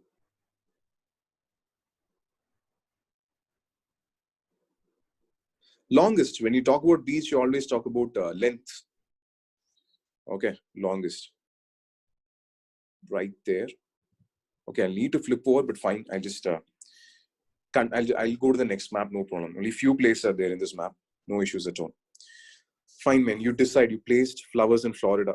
Now this emotions are overrun, and now you decide. Okay, so this romantic life is not suitable. Whenever I go to this romantic life, people get hurt. Okay, let me take up this case again. Let me end what I started. X is going to face my wrath because I'm the best action hero ever. So you decide to restart your journey on this case. Now, instead of asking help from a king or queen, you ask help from a company. Fine, the company is MexCorp. MexCorp. So you go and ask this company, you know what, I need investment for my journey because I'm really lost right now. So please help me out. So you ask help MexCorp from Mexico. Simple. MexCorp, Mex company. So CO is there. You'll not forget. Company. MexCorp from Mexico. Okay, so you go there and ask them, provide me help. I need to travel on this journey to X. MexCorp says, sir, we are really ready to help you.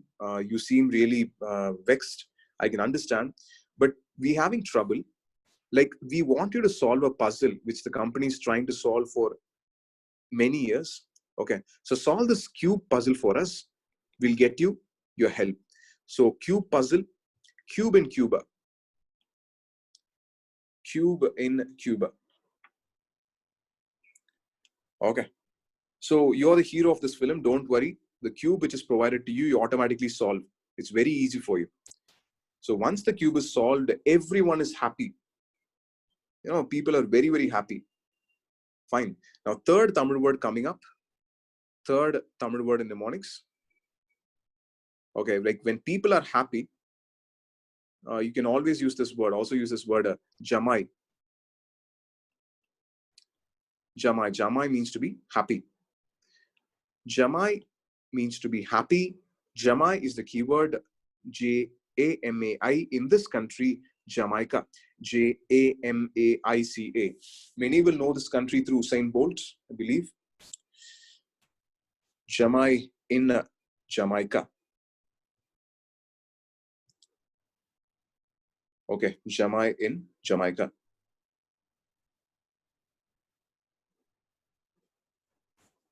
So happy, Jamai in Jamaica. So you have to know, whenever you start enjoying something, you would like to watch TV. It's very natural. So you switch on your TV with the Mex Corporation. You want to enjoy for some time before you resume your journey. And on TV, you watch Bigg Boss. What do? You watch Bigg Boss. Okay, just remember the word BB alone. Bigg Boss. Okay, BB. And I think you guessed it correctly. It leads you here. The Bahamas. Bahamas. Bigg Boss, Bahamas. Ready? So very simple. Mexico in Mexico, Cuba in Cuba, Jamaica in Jamaica, BB, Bigg Boss in Bahamas. So I need to go to another map. So if you're ready, let me know. I'll just share the Central American map. Just let me know. Okay, so multiple responses. Thank you. Just hold, like this map is not enough for the Central American region. There it is. See, I'm not going anywhere. It's the same place, different perspective, that's all. So if you think about it, I think you'll find the country. See, you'll find Cuba here, right? You got Cuba, you got Bahamas. So you were watching Bigg Boss. That's where we stopped. Fine. You're watching Bigg Boss in HD, high definition. High definition.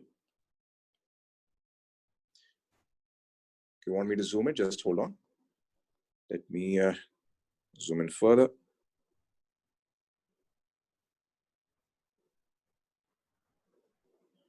Yep. Bigg Boss. We're watching Bigg Boss in high definition. Good. So H and D stand for two countries in the same island. Look carefully. HD here. Island is divided for two countries. Haiti, Haiti, Haiti, and Dominican Republic, Dominican Republic, Dominican Republic, Haiti and Dominican Republic. Okay, so two countries, same island, both of them. So you're watching Bigg Boss in high definition. Now, Bigg Boss is the worst show ever. Like, it's a sadistic show in my opinion. Very sadistic. You know, creating conflict among people, bullshit and all that nonsense. Fine, so Bigg Boss will never be funny, isn't it? So it's a sadistic show. But this is our story. In our story, anything can happen. In our story, Bigg Boss is funny. Assume it is funny. It is funny. So since it is funny, you are laughing. You're laughing. You know, imagine laughing at Bigg Boss. Very, very rare, isn't it? Laughing. Your belly is paining. What is happening? Your belly is paining. Belly in bellies. Belly in bellies because you're laughing.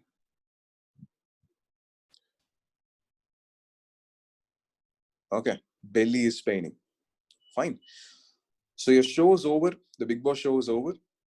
Now, since you have helped the company wants to give you some gift.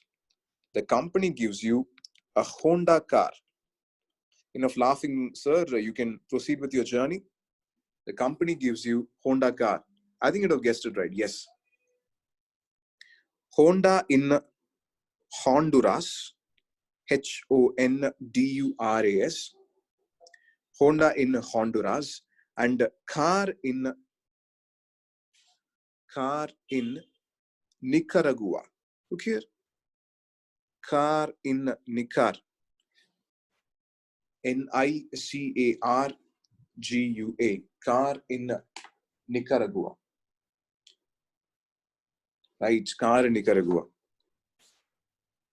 Okay. Now, cars are usually made of metals. Cars are usually made of metals, isn't it? But our car is not made of metals. Our car is made of alva. Carrot alva, beetroot alva, whatever you want to imagine. Imagine alva car, very smelly car. A car with wonderful fragrance. Smelly car. Alva in salva. Find salva here. This one. Alva in salva. El Salvador. Alva in salva. El Salvador. Okay. So alva car. You're starting the car. When you start the car, you get some sound, isn't it? Normally, this sound will come. You know, you get that engine sound. But our car is an alva car. Okay, it's not a very great car. So this sound will come. What sound? Gada gada gada gada gada. Gada gada gada gada gada gada gada. That's the sound which comes once you start the car. Gada gada in Guatemala. Gada gada in Guatemala. Guatemala. Gada gada in Guatemala. Guatemala. Gada gada in Guatemala.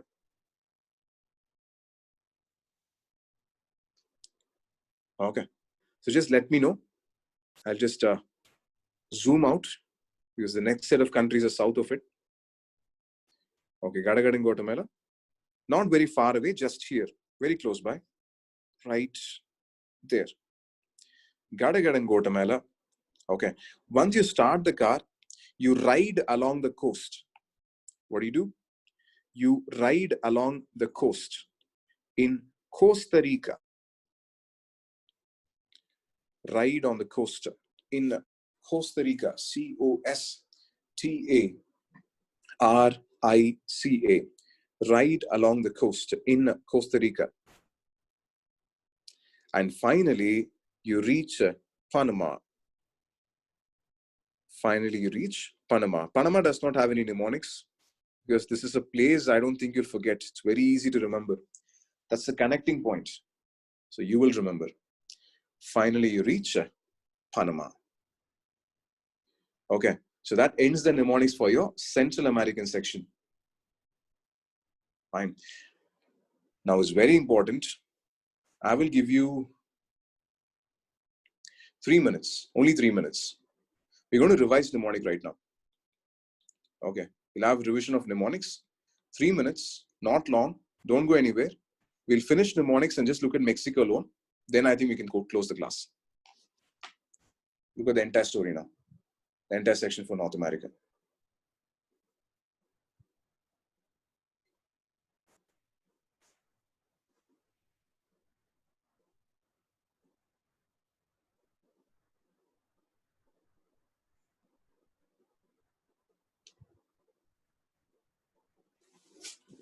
I know it.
1 more minute. See, entire North American section. I'll be starting from Greenland. Okay, so buckle up. 60 seconds.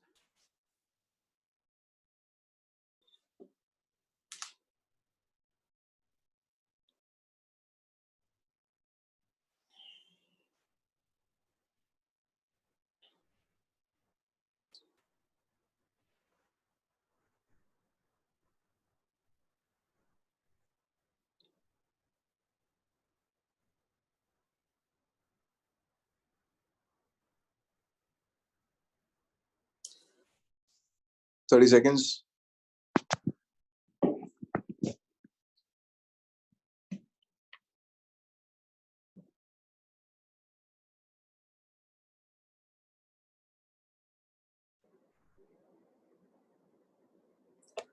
Ten seconds.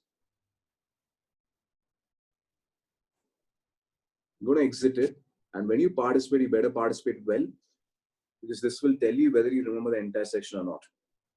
Okay, 3, 2, 1, ready. Okay, just hold on. Yes.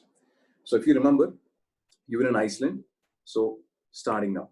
So you look from Iceland to the other land. The land looked greener. Grass is greener on the other side. Green in Greenland. You went to Greenland. Instead of grass, it was even more completely covered with ice. You were really baffled. Baffled was a keyword for Baffin Island. You decided you needed some help. Instead of the king, you asked the queen.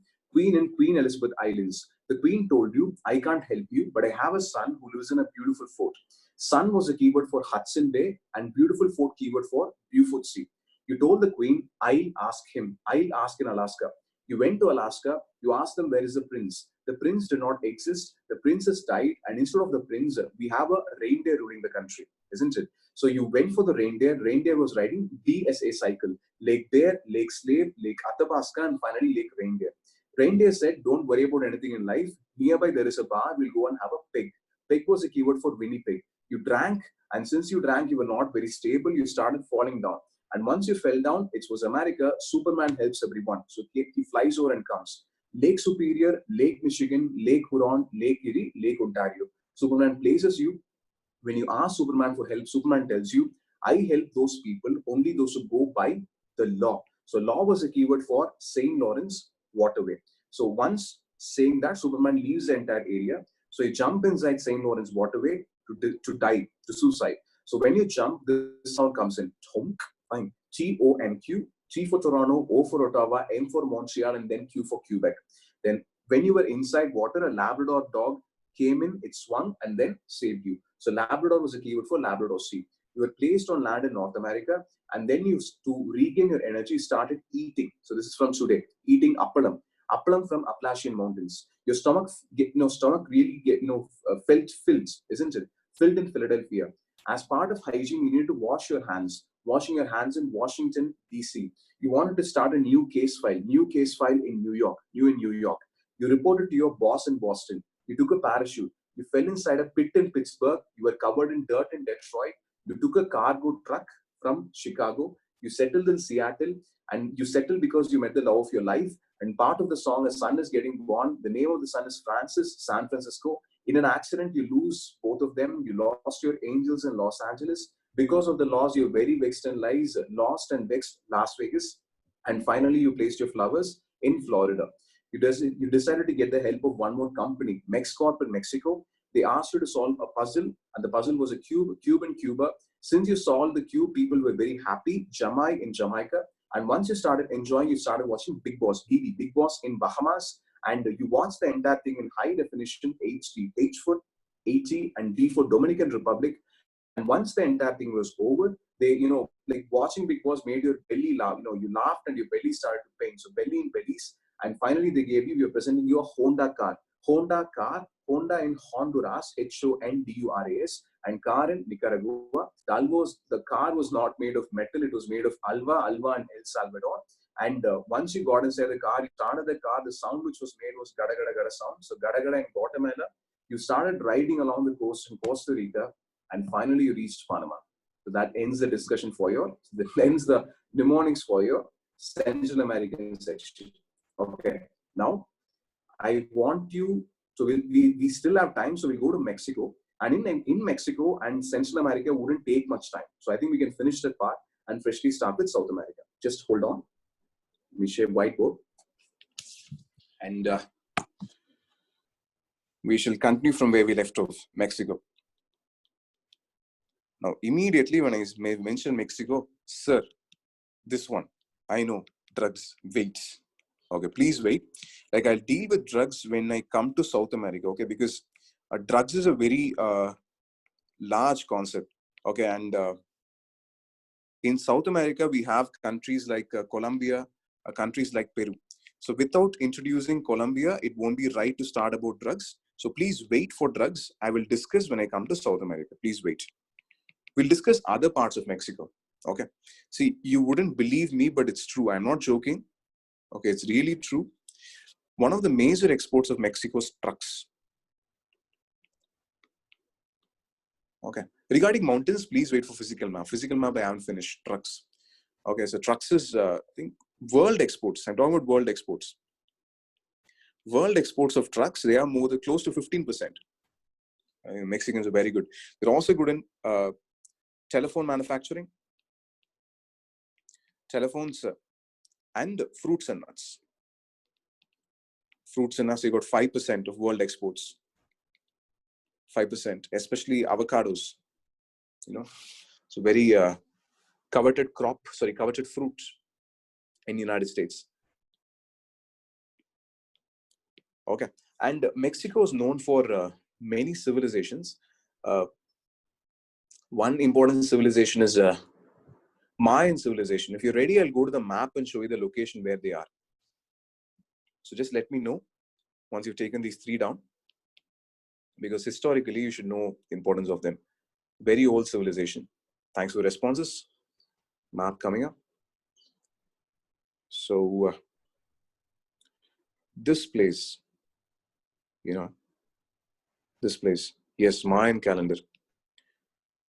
This is the region where Mayan civilization thrived, this place. Okay. It's called Yucatan Peninsula.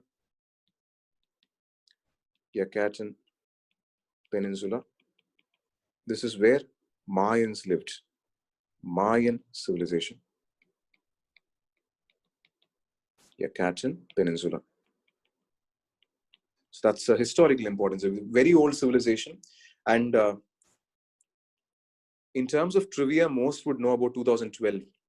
There was a theory that world ends in 2012 because Mayan calendar ends in 2012. Okay, so that comes from here. This is civilization. It's a very old civilization. 2500 BC. Very old one. Okay. So once you're ready, I'll go to the next set of countries. Just let me know. So you need to know the location of the civilization. That's all. Old civilization.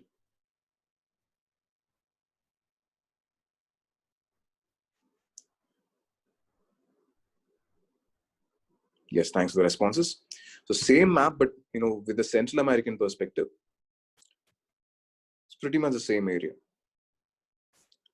Oldest is usually Mesopotamian civilization, the civilization of Iraq, the Tigris and Euphrates. That is considered as the oldest in the world. Now, next countries which we saw after Mexico was Cuba. And in Cuba, I'll tell you the present exports today. Cuba, like sugarcane, sugar, and cigars. Now, Cuban cigars are very famous. Fine. And you should remember two important personalities who come from Cuba. Most of you know these personalities. One personality is Fidel Castro. And second one is Che Guevara. Che Guevara. And one understanding you need to have here, Fidel Castro is Cuban. He's Cuban, but Che Guevara is not Cuban. Che Guevara belongs to Argentina. Good. He belongs to Argentina. He's one of the most famous communist leaders the world has ever known. Please read his autobiography. It's a wonderful autobiography, The Motorcycle Diaries. It's a very short book. I think you should, definitely read this book. It's an eye-opener, Motorcycle Diaries. A lot more can be said about this book. So if you haven't read it, it's a very short book. Please read it. Okay. Now coming to the most important export of Cuba, you can clearly see sugarcane and cigars is not going to bring a large amount of value. So to talk about the major export, I'll highlight an interview about Fidel Castro. Like a question was posed by an interviewer to Fidel Castro. Sir, your biggest rival is United States. Okay, and United States has a very big space program through NASA. But your country, Cuba, does not have a space program. Why don't you invest in space? And Fidel Castro simply gave a simple reply. He said, my country will not invest in anything which does not benefits humans directly. That is why we invest in a sector which is beneficial to people. And that is the reason Cuban doctors are known all over the world, and their biggest export is medical services. Either the Cuban doctors travel to different countries to provide their service, or people travel from all over the world to Cuba to get their healthcare. So that's the reason medical services are still the major export in Cuba. Okay, so you can see, you take the recent COVID cases also, the role of Cuba will be very prominent. And one person texted regarding Cuban Missile Crisis. I didn't talk about it because that will be part of bilateral relations class anyway. Like 1962 is an important phase of Cuban Missile Crisis. So that time you will learn in detail about Cuba. Fine. So now moving to the other countries, Bahamas is not a major player, but other Central American countries, including Haiti and Dominican Republic, we can have a small, a very brief description, because all their commodities are pretty much same. Okay, I'll just let you know, like what do they export from here? See, it is primarily plantation things. For example, all of them, all the countries which you see right here, you can just mention Central American countries. Central America. Okay, what about Jamaica? Jamaica's major industry is tourism. Jamaica's major industry is tourism. And for Central America, they're primarily involved in plantation crops. Like bananas, you get banana plantations. You get sugar plantations, tobacco plantations. Okay, so these are major. And after plantations, the second industry is textiles. Textiles you have in some countries. And one is asked, well, like, what does 1962 mean? 1962 is to denote Cuban Missile Crisis. You will learn this in bilateral relations. At that time, sir will tell you in detail. So I just wanted to introduce this place so that you get the relationship when you learn in bilateral. Okay, so plantations and textiles. Major plantations include banana, sugar, and tobacco. Now coming to the question. Okay, what did I say about space? Like Cuba does not have a space program. They don't have a space program because they think that investing in space is not directly beneficial to its citizens. That is the reason. Fine. And coming to the last point of the day, like what is West Indies? Now we'll answer the question. Shall I? I'll just erase this off. Just let me know. Okay. Last point of the day. People understand West Indies is not a country. It's not a country at all. West Indies. So first point, West Indies is not a country. Not a country. Then what is it? It's simply an alliance. That's it. There is something called as a West Indian flag. Fine. And it includes many island nations, small island nations. For example, leave out Cuba here. Okay, just forget Cuba. Like if you leave Cuba, you have all these islands, isn't it? All the small islands. So you look at this, so many islands will be there.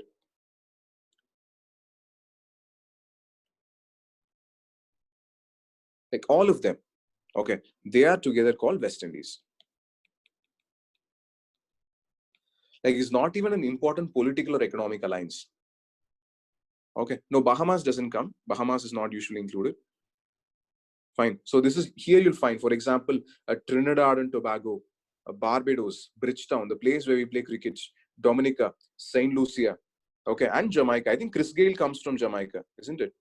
Chris Gayle comes from Jamaica. So all these together is called as West Indies. So please understand, West Indies is not a country. It's just an alliance. Okay, it's not neither politically important nor economically important. Just a grouping of countries known as West Indies. Fine. So that ends the session for today.